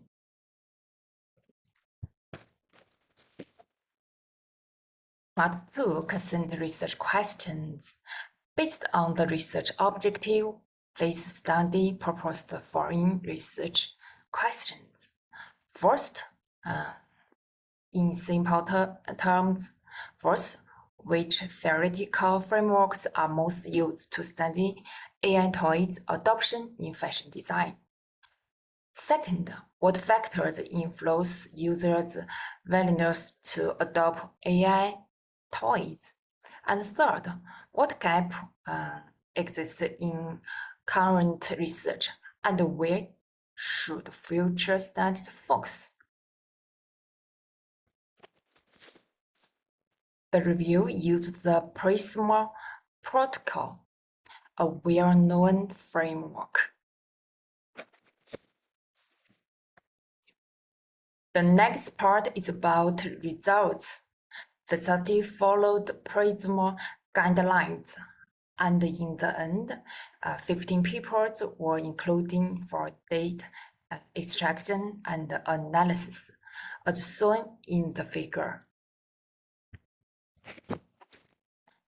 The next part is about analysis and conclusion. This study looks at the literature from 2020 to 2025. When populations grow rapidly, showing strong interest in the field and the need for a review. The studies come from 15 different journals, showing wide subject attention. Most use quantitative methods like questionnaires, usually with students, and sample size are most around 300 to 400. Additionally, the results show that most studies focused on AI, AGC, toys, fashion, design, and technology acceptance, which fits well with this review. In terms of theory, TM and UTM are the main models used, and the most valuable come from these two frameworks. In fashion design, the main drivers of AI adoption are stable, but risk and anxiety are big barriers.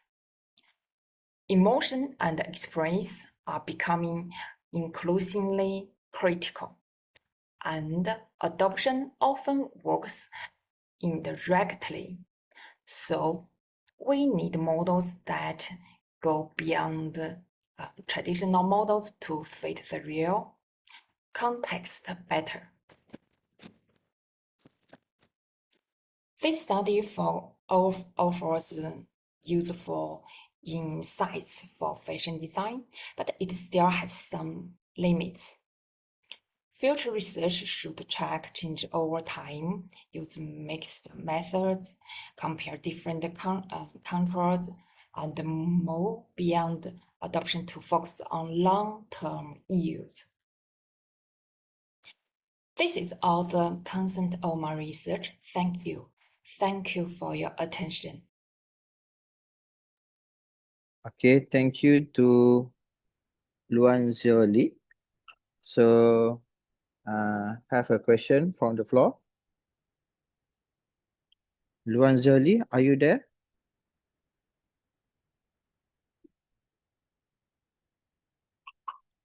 Okay. If the Zandi is not there, so we continue to our last presenter for this team 2. The title is Adapting Higher Education Through Student Perspective on Online Distance and Face-to-Face Learning.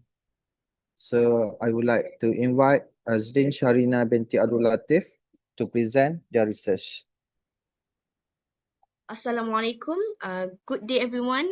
I am so excited to be here today to talk about something we have all experienced, the big change in how we learn. So I am Azrin Sharina Abdul Latif. I will be presenting my team to present on our presentation called Adapting Higher Education Through Student Perspective. And we are going to dive into what Malaysian university students really think about online classes versus traditional face-to-face learning. Let's begin. So let's take a quick trip down memory lane. So before 2020, going to class meant being on campus. Then the pandemic hit and suddenly we were all learning from our bedrooms and living rooms. This emergency remote teaching was a huge shift. Now in Malaysia, we have a mix of both, a hybrid model where a lot of classes are still on campus, but with a new digital twist. This is the new normal we are exploring. So before we jump into our findings, let's talk about why this study is so important. We noticed that while there's a lot of talk about emergency remote teaching, there's not much research on what students think now that they are back on campus with a new hybrid policy. We're trying to fill 3 key gaps. The first gap is the knowledge gap. Most past studies focus on the pandemic period, so we don't really know how students feel about this new post-pandemic learning environment. The second is the policy gap. So the Malaysian government has introduced a new hybrid policy, but we realized there was a lack of real-world feedback from students to see if it's working for them. And finally, the design gap. We want to find out how to design the best possible learning experience. How can we take the best parts of online and face-to-face learning and put them together to create something truly sustainable and effective? And that's what we are here to figure out. So our research was guided by three core questions. The first, what are the students' perceptions of online distance learning classes? The second one is what are their perceptions of face-to-face classes? And finally, which learning method do students prefer overall? So our study employed a mixed method approach to capture comprehensive students' perspective. We surveyed 246 undergraduate participants from the Faculty of Creative Technology and Heritage, University of Malaysia, Kelantan, by using an online questionnaire that included 22 quantitative Likert skill questions and 2 open-ended questions for deeper qualitative insight. The data were then analyzed using R software for statistical analysis, and we were using NVivo for thematic analysis for the qualitative responses. The cool thing is our students came from two very different departments. We have the Department of Creative Technology and the Department of Heritage Studies.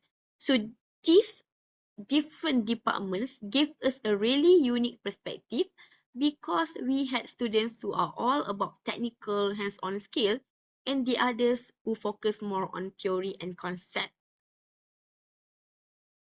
So here is the key findings. First up, online learning has some serious perks. A whopping 90% of students said it saved them a ton of money on things like food and travel. Almost everyone, which is 88% of the students, also loved the time it saved, no more long commutes, plus 86% of the students felt they became much more tech-savvy. Basically, online distance learning has gave them more flexibility and helped them master new digital skills. But let's be real, okay? So online distance learning wasn't perfect because we found that spotty internet and old devices were a big problem, especially for students in rural areas. It was also tougher to stay focused, and some students felt like their communication skills were getting rusty without all that in-person interaction. And let's not to forget the distractions at home. It was a really real challenge to stay motivated. So now, what about face-to-face classes? Well, the students said it was way easier to understand things in person and to work on their communication skills. Being in a classroom also helped the students feel more motivated, but it's not all sunshine and rainbows. The high cost of living and managing their time on campus were definitely some big challenges that the students face. So which one won? The result were pretty clear here. So as you can see here, the students definitely preferred being back in the classroom. They miss the energy and connection of face-to-face learning. However, many of them also said they appreciate the flexibility and benefits of online learning and would love a good mix of both online and face-to-face learning. So looking forward, our study opens up several avenues for future research. We recommend longitudinal studies to track how students' perceptions evolve as hybrid learning becomes an established part of higher education. There's also a need for design-based research to move beyond perception surveys and conduct experimental trials of different hybrid models and peer mentoring schemes. We can also perform cross-cultural comparisons within the Asian region to identify scalable strategies and best practices. Finally, it's important to integrate human-computer interaction principle to examine how usability, accessibility, and design features influence student engagement and learning outcomes. So as our work shows, students' voices are central to designing learning environment. that are not only technologically feasible, but also socially and pedagogically sustainable. So this is just a beginning. What we have learned today is the student voices are incredibly important, and they hold the key to building a brighter and better future for education. That's all from me. Thank you.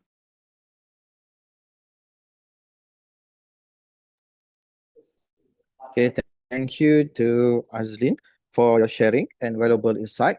So we already completed our second team. Now we move to third team, which is arts, reimagining studio practice with technology. So now I would like to invite Jen Tian for the presentation. The title is Inheritance and Innovation, Digital Visual Translation of Confucian Moral Philosophy in NESA 2 and its Positive Energy Orientation for Your Culture. So I invite Jen Tian for your presentation. Hello, distinguished professors, colleagues, and friends. My name is Geng Tian from the Faculty of Creative Technology and Heritage, University, Malaysia, Kelantan. I am honored to have the opportunity to share my research findings with all of you at the first International Visual Conference on Human Futures. Next, I will deliver today's presentation focusing on the topic Inheritance and Innovation, the digital visual translation of Confucian moral philosophy in NESA 2 and its positive energy orientation for youth culture. I will introduce my paper from these parts. First, introduction. The rapid development of digital technology. Animated films have become key carriers of cultural communication. NESA 2 has achieved remarkable results in the terms of box office and the reputation demonstrating its strong influence. As the core of traditional Chinese culture, Confucian moral philosophy contains rich value concepts. The use of digital technology in animation to realize the visual translation of Confucian moral philosophy can not only inherit traditional culture, but also inject positive energy into youth culture. Identify the digital visual elements in the film that embody Confucian moral philosophy. Analyze the mechanism by which these elements influence young people's values, and propose strategies to promote the integration of traditional culture and digital art to guide youth culture. Research problem. Existing studies on the integration of Confucian moral philosophy and animated films, particularly NESA 2, lack systematic exploration of how digital visual technologies translate abstract Confucian moral concepts into perceivable visual symbols, and fail to clarify the mechanism through which this visual translation influence young audience value, cognition, and behavioral tendencies. Literary review. Zhang Pingxi and Wang Yike proposed the theory of fluid narrative of good and evil, pointing out that contemporary animation breaks through the traditional binary framework of good and evil. Through three mechanisms,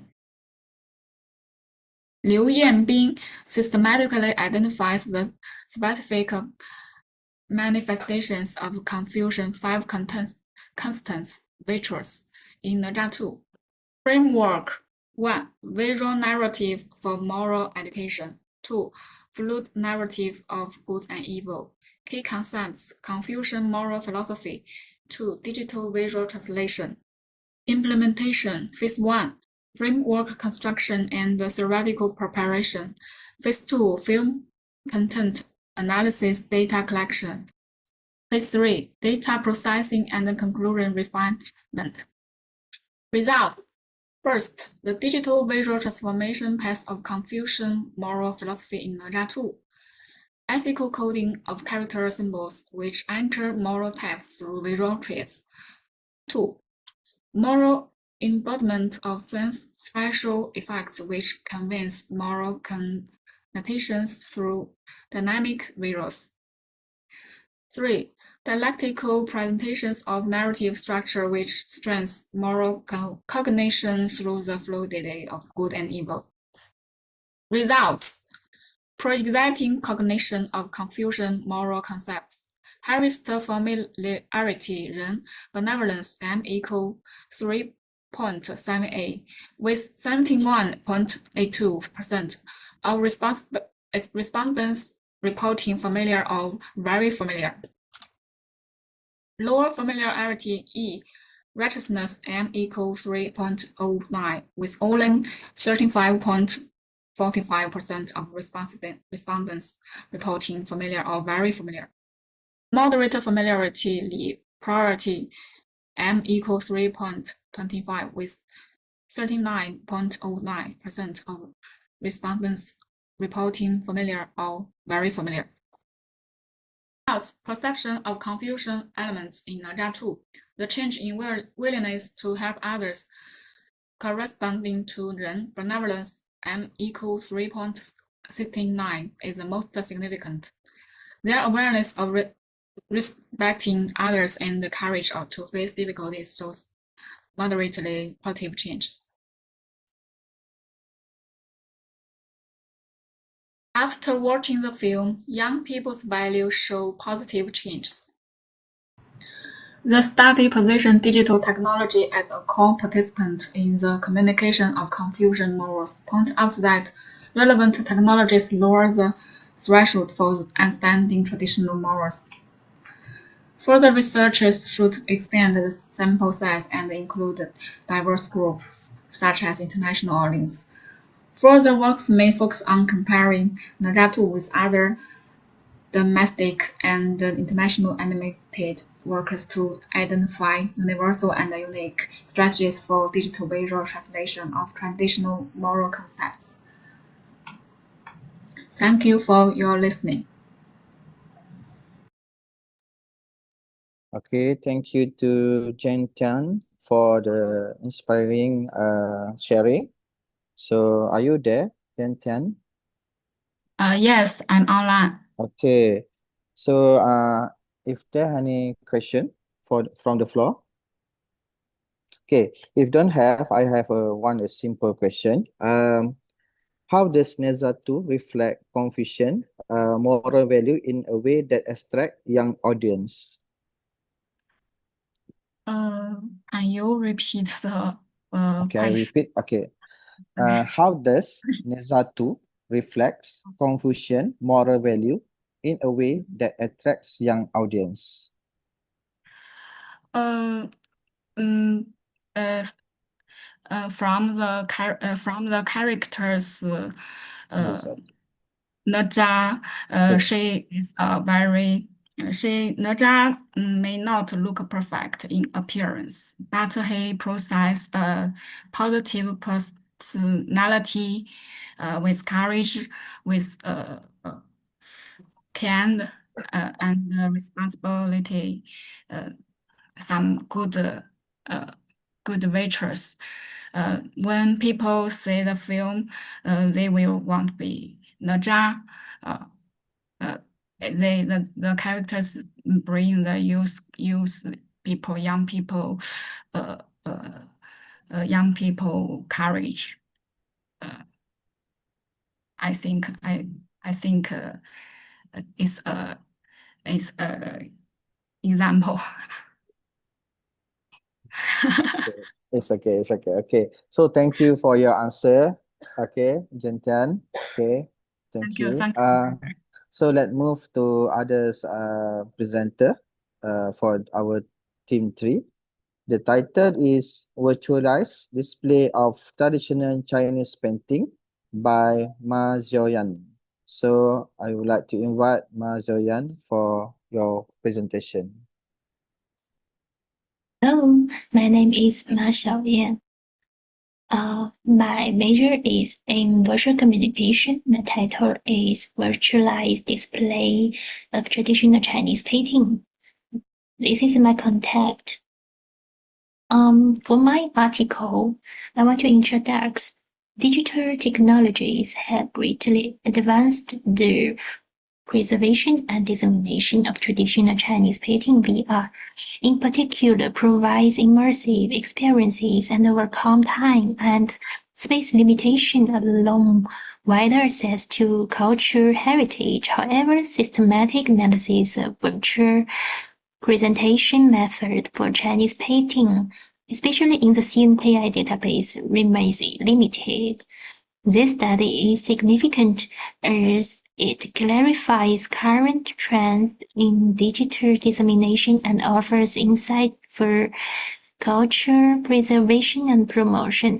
Its objective is to analyze virtual presentation method for Chinese painting, summarize their characteristics, and provide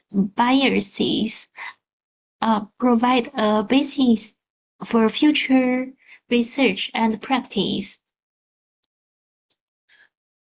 This is my research program. Although digital and virtual reality technologies have created new opportunities for the preservation and dissemination of traditional Chinese painting, research still lacks a systematic review and comparative analysis of virtual presentation methods. Existing studies often focused on single technologies or artistic effects without offer a comprehensive classification, while VR provides advantages such as immersion and interactivity.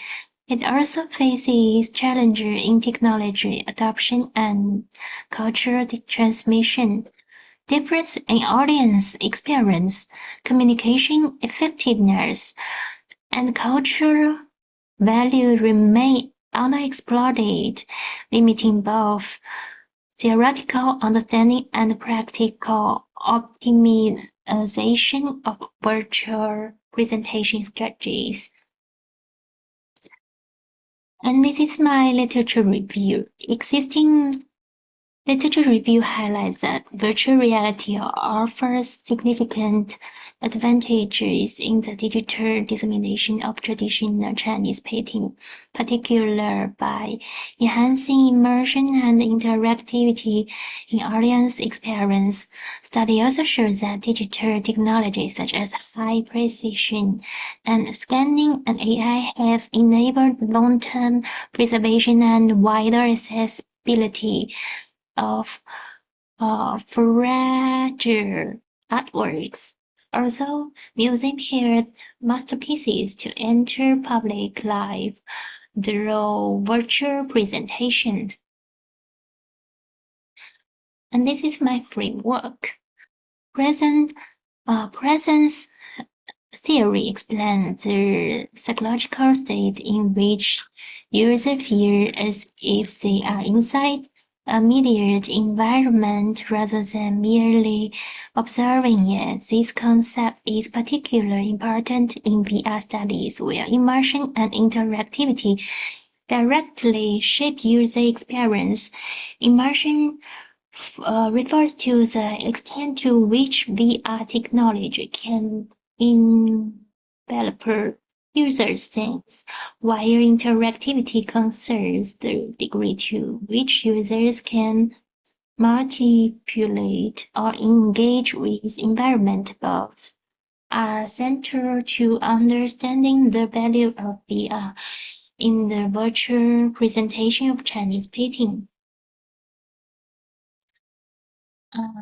The futures of virtual presence technologies such as VR, AR, 360-degree video, and their application in areas such as museum exhibitions, into education and digital archives, together with communication strategies and modes of transmission, positively influence the effectiveness of the virtual presentation of Chinese painting, enhancing immersion, interactivity, aesthetic experience, and cultural dissemination. This is my methodology. This study used qualitative content analysis of 158 Xinkai journal articles and Vivo software is applied to code and categorize the literature into key themes such as application, communication strategies, features,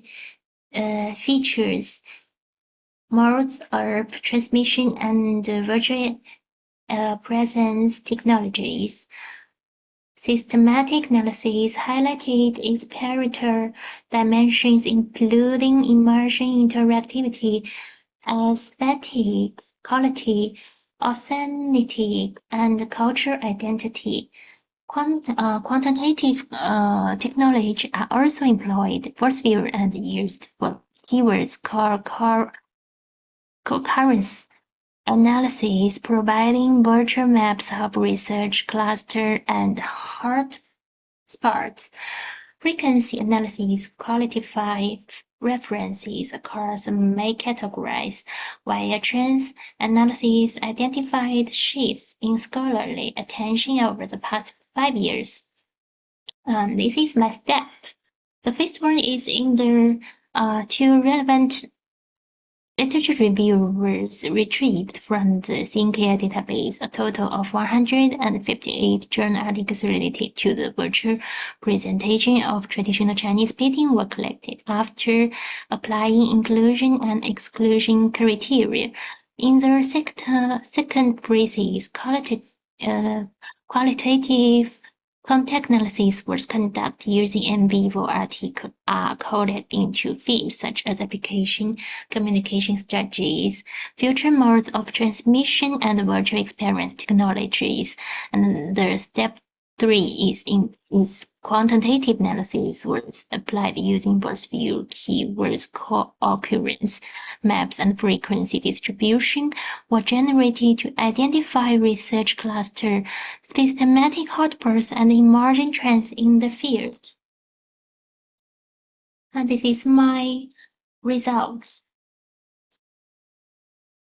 A significant observation from the result is that interactivity, immersion, and aesthetic quality consistently emerging as the most critical factors in the VR presentation of Chinese painting.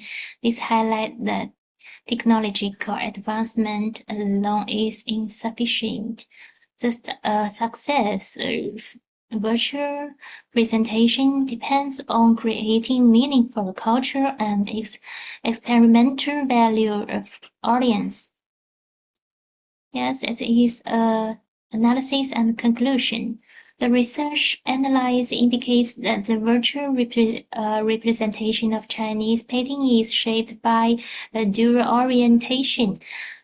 Technology, innovation, and cultural communication on one hand via AR and multi-scenery technologies enhance interactivity, immersion, and aesthetic qualities, validating their effectiveness in creating engaging experience. On the other hand, applications such as digital archives, museum exhibition, and online platforms emphasize cultural preservation, accessibility, and educational values. Since that phase suggests that while immersive technology serves enablers of innovation, their true significance lies in the reinforcing cultural identity and ensure the sustainable transmission of Chinese painting in the digital era. And this is my recommendations. This is the NVivo, the analysis, and this is a verse view analysis. This is the famous Chinese painting. Look. For example, the Palace Museum's 石渠宝笈painting digital technology exhibition applies advanced digital techniques to classical Chinese masterpieces using Wang Ximon's panorama of rivers and mountains it prototype. The exhibition created large-scale digital three-dimensional imagery through the digital revisualization of traditional art. The painting was animated and segmented, allowing both Asian and contemporary perspective to reinterpret and reconstruct the work. The exhibition provided audience with a virtual experience characterized by macro to micro viewing, expansive observation, imaginative wondering, and immersive engagement. And this is another one. Look. And this is the 石渠宝笈 painting digital technology exhibition employ digital technology. Reviews of Han Xizai from the static images into dynamic sequences. It further enhanced audience engagement by using facial recognition technology to replace the features in the painting with the viewer's own face, thereby significantly strengthening the sense of immersion. And this is another exhibition. That's all. Thank you. So thank you to Ma Zoyan for the presentation. That was a fascinating exploration of the traditional Chinese painting in a virtual context. So any question from the audience for Ma Zoyan? Okay, if you don't have any question, I think we move to our last presenter for our team 3. The title is The Material Semiotics Perspective on True Luxury Analysis of Implicit Symbolic Language in Future Design Scenario. So I would like to invite Liu Wenhui to present their research. Hello everyone, my name is Liu Wenhui. It's a great honor to present my research today. The title of my presentation is Material Semiotics Perspective on True Lacquerware. Analysis of Implicit Symbolic Language in Future Design Scenarios. Next, I will introduce the study from the following sections. True lacquerware as a material carrier of true culture. Integrates unique craftsmanship, symbolic forms, and aesthetic connotations, embodying both material and the spiritual values of the Warring States period. Prior studies mainly focused on archaeology and historical description, with limited exploration into its symbolic language and application in the contemporary design. This research addressed the 3 pivotal questions. First, what constitutes the symbolic language system of true lacquerware in terms of this form, pattern, and color from material semiotics perspective? Second, how did the unique cultural ecosystem of true region shape the distinctive stylistic features of its lacquerware? Finally, how can the cultural symbols of true lacquerware be innovatively applied and transformed in contemporary design practices? This study integrates 3 theoretical perspectives. First, material semiotics decode true likewise forms, patterns, colors as active sign systems. Second, cultural ecology contextualize how true unique environment shaped this symbolism. Third, transformation methods such as Kinsey engineering and AIGC provide the methodological tools from the applied part of this study, enabling the translation of electrated cultural symbols into tangible modern design parameters. The research first established a material semiotics and cultural ecology framework to decode true likewise symbolic forms, patterns, and colors.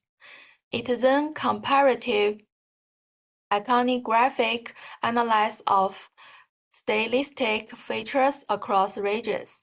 Finally, it applies AIGC to transform cultural motifs into contemporary designs. Thus, the hypotheses of this study are proposed based on its culturally shaped symbolic system. True likewise cultural elements can be effectively transferred through modern design methods to create innovative contemporary applications. This study explored qualitative research methods to investigate the symbolic system of true likewise in order to apply it more accurately in subsequent design practices. The following are applied practice cases from the study in contemporary design, covering 4 areas: urban facility, furniture products, cultural creative design, and apparel design. This study systematically validates the contemporary transformation path of the symbolic system of true likewise through 4 empirical design practices, collectively establish a complete methodological framework from decoding cultural symbols and translating them into contemporary design language.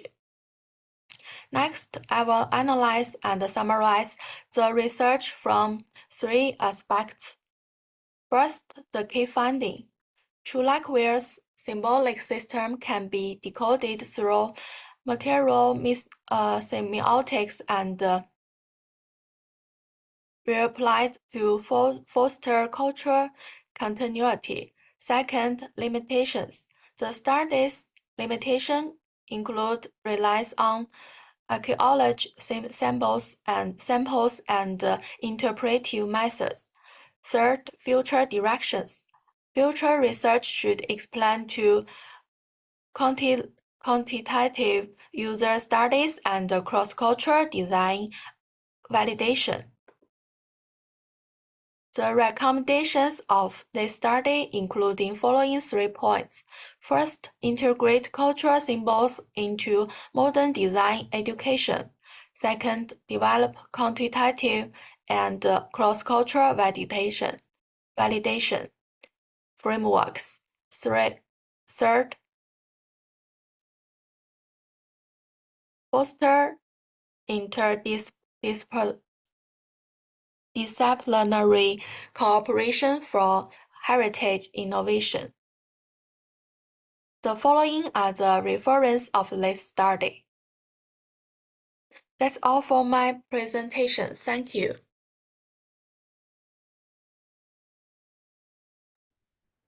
So thank you to Liu Wenhui. Okay. So we already finished our our team 3. So thank you to all presenter for your contribution under Team 3. Now I will pass to my friend Dr. Azmor for continue our last team, Team 4. So Dr. Azmor.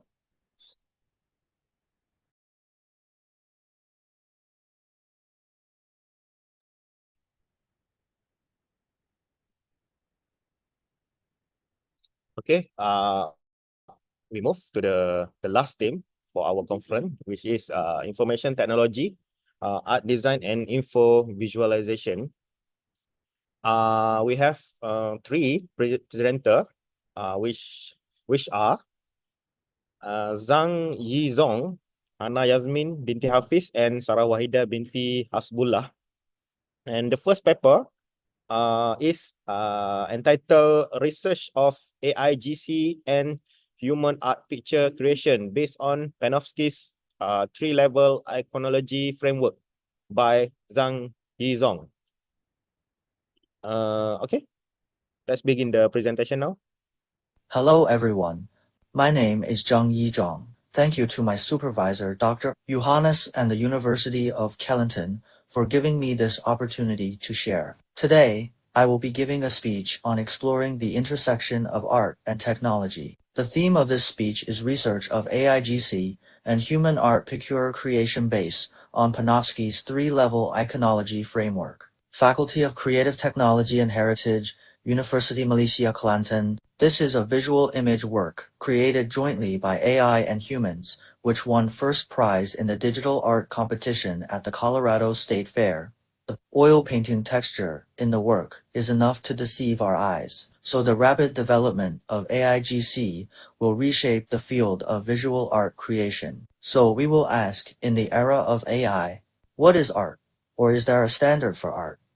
Existing literature mostly focuses on the technical capabilities of AIGC, lacking a systematic theoretical framework for comparison. So I sorted out relevant literature, and finally my research question. What are the differences between AIGC and images created by humans under the Panofsky 3-layer framework? Don't worry, you will find answers to these questions in my research later. In the long river of art history, our visual art creation methods and tools have undergone changes. Nowadays, it has reached the 4th stage of artificial intelligence and AIGC in the 1.0 era. Artists transformed their mental images into concrete works of art through observation, imagination, and manual skills. At that time, artists used this for portrait painting. This technological tool greatly enhances artists' control over the accuracy of portrait painting forms. For example, Vermeer's The Girl with Pearl Earrings was completed using this technique in the 2.0 era. The invention of photography technology in the 19th century completely changed the recording methods and aesthetic concepts of artistic creation. Artists began to explore expressive techniques that photography could not replicate, such as impressionist light and shadow exploration and post-impressionist color and form innovation. Photography has become a new tool for artistic creation, both as an independent art form and as an auxiliary means of painting. Artists began to utilize the instant capture ability of photography, combining personal emotions and expressive techniques to create, and artists are also exploring visual effects that cameras cannot achieve, forming more genres, such as cubism. In the 3.0 era, with the development of computer technology, digital art became a new creative field in the 20th century. With the emergence of image processing software, such as Photoshop, artists began to use digital tools for image creation. Digital art breaks the physical limitations of traditional art, achieving more free forms of expression and interactivity. In the era of 4.0, the rapid development of AIGC technology has brought unprecedented changes to artistic creation in recent years. Human-machine collaboration. Artists collaborate with AI to create, with AI providing technical support and creative inspiration, while artists imbue their works with emotions and depth. Algorithmic art. Artists control the generation process of AI by writing algorithms to achieve specific artistic effects. Data-driven creation. Utilizing big data and machine learning techniques to analyze artistic styles and trends, providing data support for creation. Panofsky's image theory is a favorable basis for analyzing and evaluating an image. An existing research is mostly focused on the technical level. Whether AI-generated images also have corresponding authority is currently a research gap.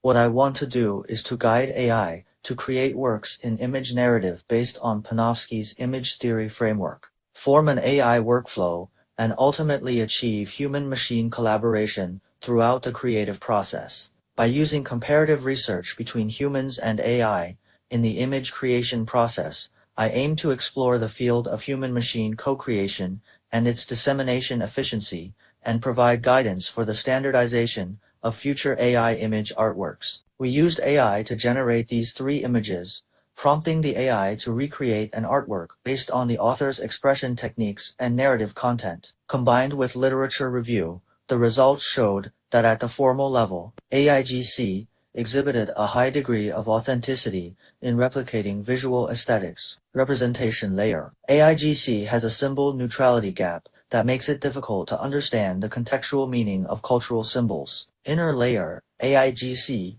cannot convey profound emotional or philosophical depth. Detailed analysis of the formal layer, AIGC advantages, precise replication of visual elements such as color, composition, texture, etc. Human art. Formal techniques are closely linked to personal experience and cultural background. Detailed analysis of the representation layer, limitations of AIGC, copying cultural symbols but lacking understanding of their social and political contexts. Human art. Symbols and narratives are deeply rooted in social and historical contexts.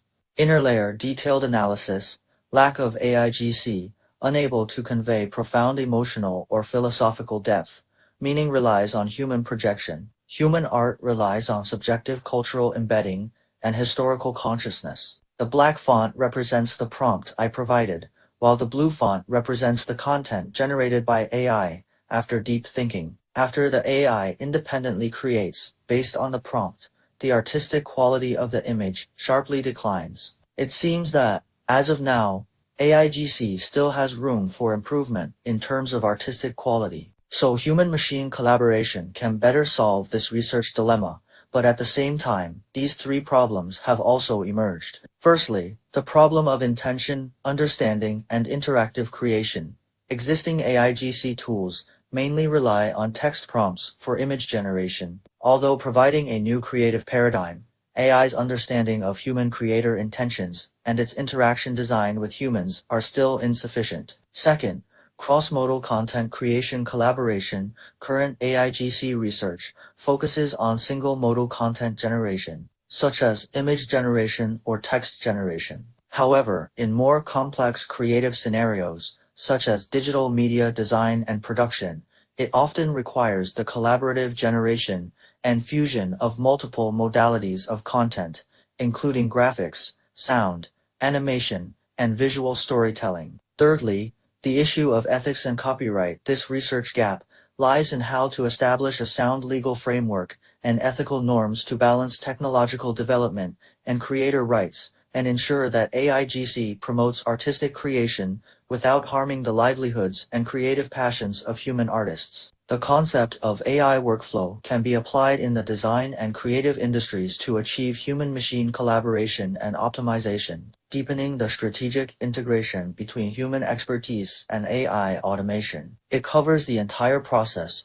from problem definition to model deployment and monitoring, aiming to systematically apply artificial intelligence technology to specific tasks or domains to improve efficiency and performance. The workflow of artificial intelligence art creation usually consists of 4 core stages, forming a closed loop of iterative optimization. The first step is data collection and pre-processing, which requires collecting a large amount of artistic data for cleaning, labeling, and other operations to form a high-quality dataset, laying the foundation for subsequent model training. The second step is to continue into the model training and optimization phase. It is necessary to choose a suitable generative model, use pre-processed data for training, and continuously adjust parameters to optimize the generative effect. The third step is generation and evaluation, using the trained model to generate new works of art, and then evaluating the quality and artistic quality of the works through manual or algorithmic means. Finally, manual adjustments and reviews are conducted to modify the AI-generated works to conform to human aesthetics,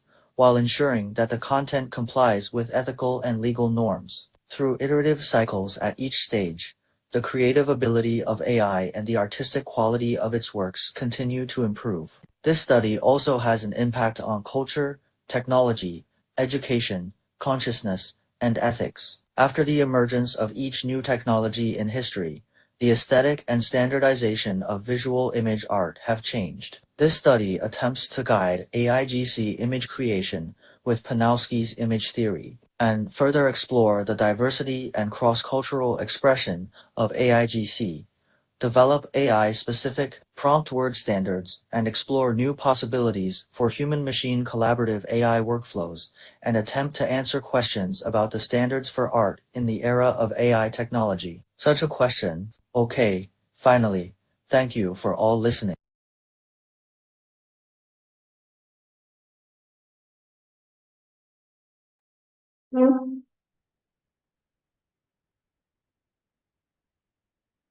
Okay, thank you for the presentation.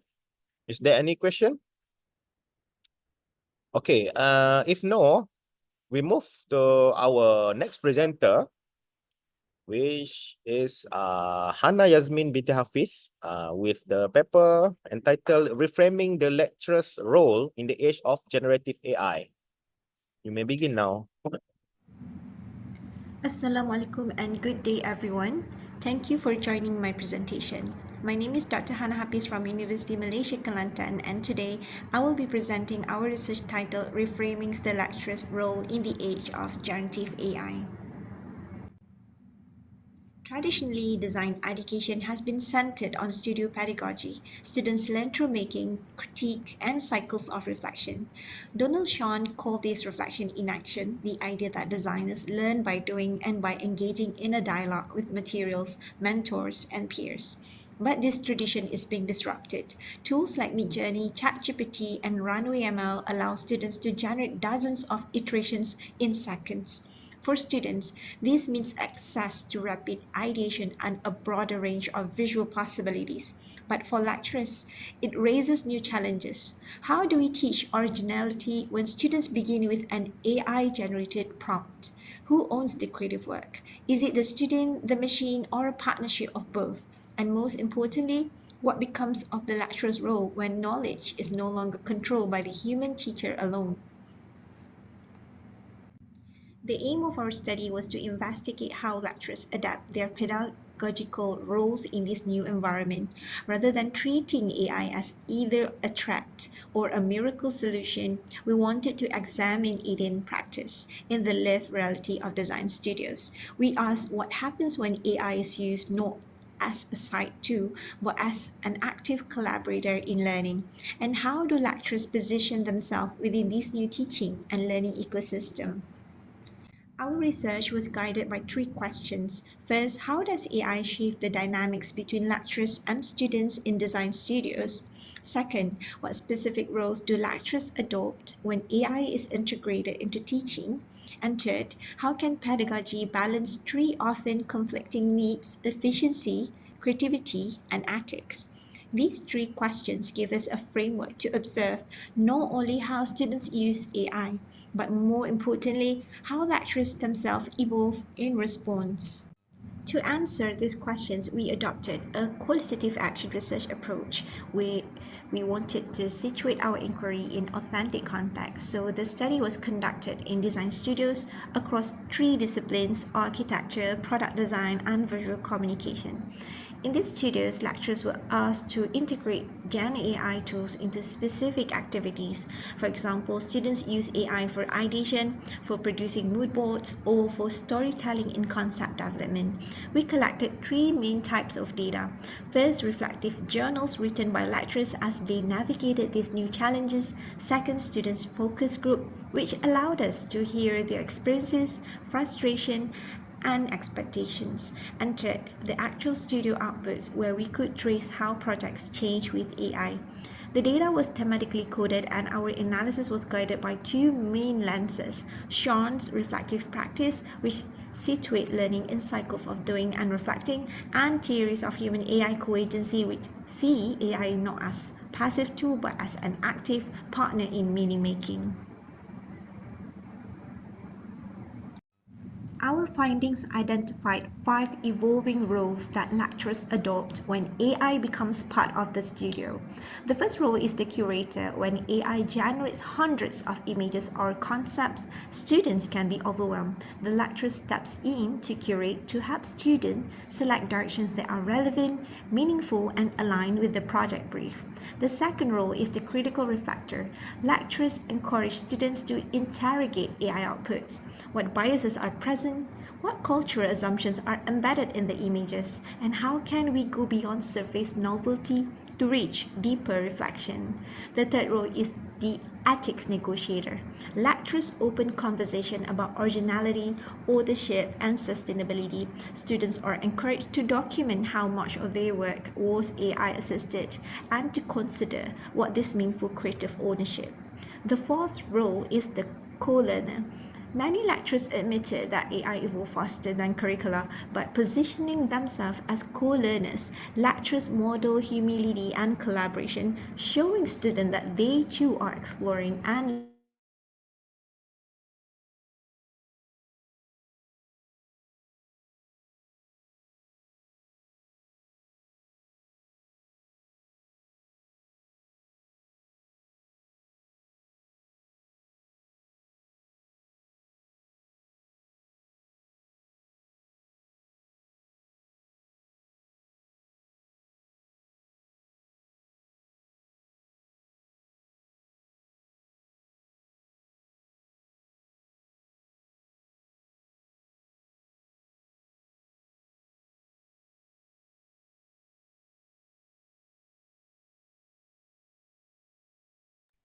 Okay, we have some technical issues now. Please remain.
collaboration, showing students that they too are exploring and learning. Revisited grading rubrics, moving away from focusing purely on final outputs and placing greater emphasis on process, documentation, critical reflection, and ethical engagement with AI.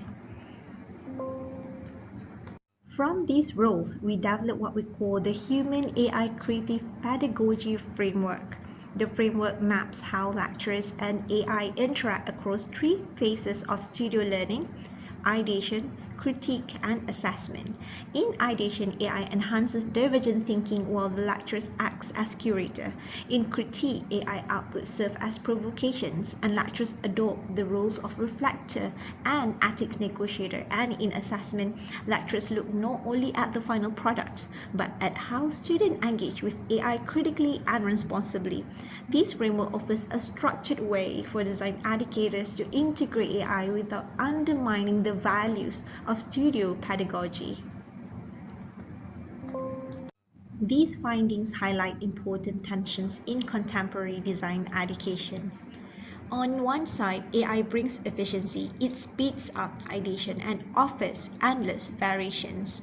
But efficiency can sometimes come at the cost of depth, reflections, and originality. Another tension is originality versus co-creation. AI can generate fresh images, but originality in design education has traditionally been linked to personal exploration, craft, and authorship. And finally, there is the tension between automation and craft. While AI automates design education, still values handmaking, prototyping, and tacit knowledge. Our analysis suggests that lecturers must actively mediate these tensions.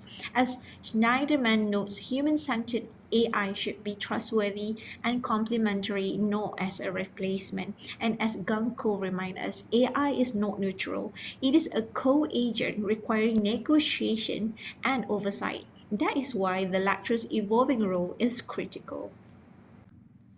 Our study makes three main contributions. Theoretically, it extends Donald Shawn's reflective practice by embedding AI into the cycle of doing and reflecting. It proposes that reflection is now co-mediated by humans and AI. Pedagogically, it provides concrete strategies for lecturers, showing that they can be curators, reflectors, negotiators, co-learners, and assessors in AI-mediated studios. And at the policy level, it raises implications for assessment and accreditation. Universities must revisit how they define originality, process, and authorship in an age where AI is part of the learning landscape. In conclusion, our research shows that lecturers can no longer act as a gatekeeper of knowledge when teaching in AI-mediated studios. Instead, they must evolve into multiple roles: curator, reflector, negotiator, co-learner, and assessor. This reframing allows us to preserve the reflective traditions of design pedagogy while adapting to a new technological landscape. It ensures that students not only use AI for efficiency, but also develop critical, ethical, and reflective practices. Of course, our study has its limitation. It was conducted in a specific context with a limited sample. Future research should test this framework across different cultural contexts and over longer periods to understand its impact on creativity, identity, and pedagogy. Thank you for your attention. I look forward to your questions and reflection. Thank you very much. Okay, thank you so much for a very sharp presentation. Do we have any question? Looks like we don't have any question. So we have the last paper for this conference, which is from Sarah Wahida binti Hasbullah, paper entitled Designing with Digital Hands, Comparing Vivid AI, ChatGPT, and Gemini in Fashion Illustration. We shall begin now. Bismillahirrahmanirrahim. Assalamualaikum warahmatullahi wabarakatuh. Today I'm going to present about designing with digital hands, comparing three AI, which are Vivid AI, ChatGPT, and Gemini in fashion illustration. Basically, this paper is about comparing three different AI tools to see the differences that they create. So among the images that I used were a model wearing this fancy dress, but her skirt is short above the knee. I wanted to see if using the same prompt, the AI will give different generation or generating ideas. And so the prompt that I used were, can you elongate the dress so it covers the leg area and maintain the red color and the pattern. So that's all the prompt that I used. I wanted to keep it simple so that I can show you that different AI tools will give different outlook, and basically there's no AI that gives the best answer, because in arts, perception is about you judging something. You might like something and you might not like it. I can say that I like Gemini better when they are generating an image, but some people prefer ChatGPT, but it's okay. All I want to say here is you need to use AI to enhance your work. It will cut time, cut costs, and it will definitely help you in designing. So here's the way of doing the generating process. I basically took the same prompt, and the prompt were, can you elongate the dress so it covers the leg area, maintain the red color and patterns, and that's it. I did not add anything further. I just give the prompt. The prompt here is saying something to the computer. You as a designer need to address the computer on what to do. The computer has no knowledge of what your intentions are. So basically, you are the mastermind of your own work. As a designer, you need to be creative. And in prompting or in generating images using words, you need to know the hidden magic behind generating ideas. There's a lot of tools to help generate ideas.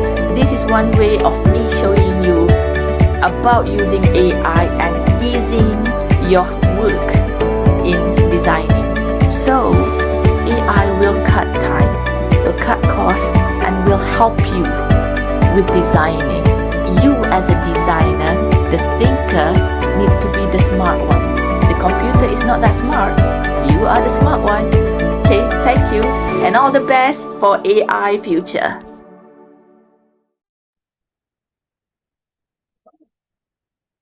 Okay, thank you, Sarah Wahida binti Hasbullah, for a very insightful presentation about fashion illustration and application of AI in creative. Okay, I think we have reached the end of this session for Team 4, Information Technology, Art Design, and Info Visualization. Okay, I'm gonna stop here. Thank you for your attention. As we come to the final segment of today's conference, it is my great pleasure to invite Associate Professor Raja Iskandar Raja Khalid, the Dean of the Faculty, to deliver his closing speech. Professor Raja. Assalamualaikum warahmatullahi wabarakatuh, and a very good morning. Distinguished guests, presenters, colleagues, and students, a very warm welcome. It is my great honor as Dean of Faculty of Creative Technology and Heritage at University Malaysia Kelantan to address you at this inaugural international virtual conference on human futures, co-creating with technology in design education. The Faculty of Creative Technology and Heritage, FTKW, was founded under Malaysia's 9th Plan with a mission to preserve our cultural heritage and to catalyze creative futures through innovative technology. We offer interdisciplinary programs in industrial design, visual communication, textile fashion, multimedia, and heritage studies, training students in both tradition and innovation. Today's conference theme, Human Futures, invites us to reflect on how emerging technologies can transform design education. As our academy pursues the creative economy and the governments strive to maintain Malaysia as a vibrant art center, FTKW stands at the crossroads of cultural preservation and technological progress. We believe that technology, whether it be AI, VR, metaverse, or interactive media, must serve to reaffirm human identity and cultural memory. Design education should equip students not only with digital tools, but also with contextual understanding, how global innovation and local heritage can coexist. Through sessions today, we will explore questions such as how does co-creation with AI reshape our creative studios? In what ways might immersive technologies support cultural continuity? How can design curricula incorporate ethical and sustainable practices? I encourage all participants, scholars, practitioners, and students to actively engage in cross-disciplinary dialogue. Let us question assumptions, share bold visions, and co-design futures that are technologically advanced, culturally rooted, and socially equitable. In closing, I express my gratitude to our organizing committee, our global speakers, and all of you for your presence. May this virtual gathering spark new collaborations that strengthen the synergy between humanity and technology in design education. Terima kasih and selamat berinovasi. Now, we've come to the moment we have all been waiting for, the virtual award ceremony. Before we officially conclude, it is my greatest pleasure to announce the winners of our conference award.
Congratulations to all the recipients of the Best Presenter Award, the Best Paper Award, and your remarkable contribution have enriched today's dialogue and set an inspiring benchmark for future research.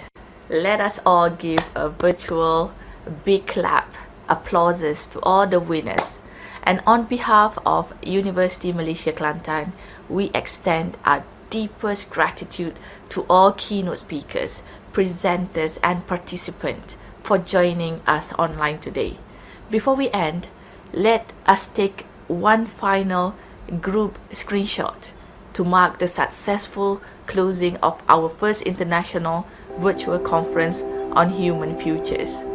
Once again, may I invite everyone to switch on your cameras for this last photo session. Smile and give a wave to the camera. Smile. Okay, open your camera, please.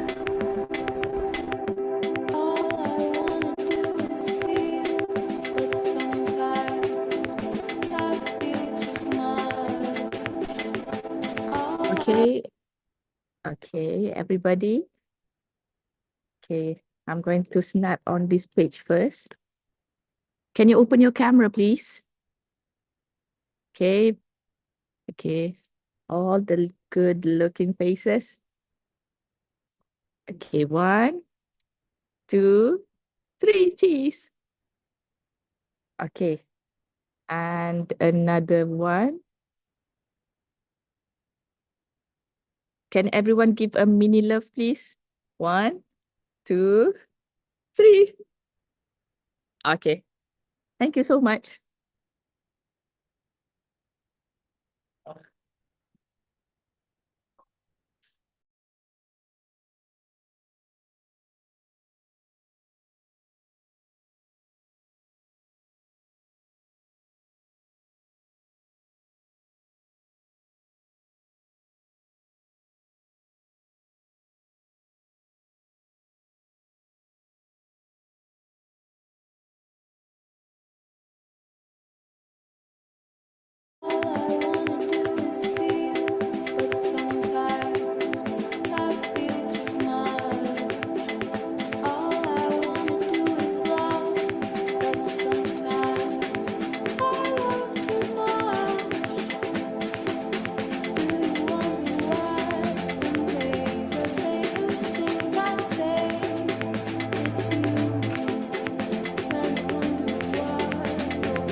Okay, thank you everyone. Bye-bye.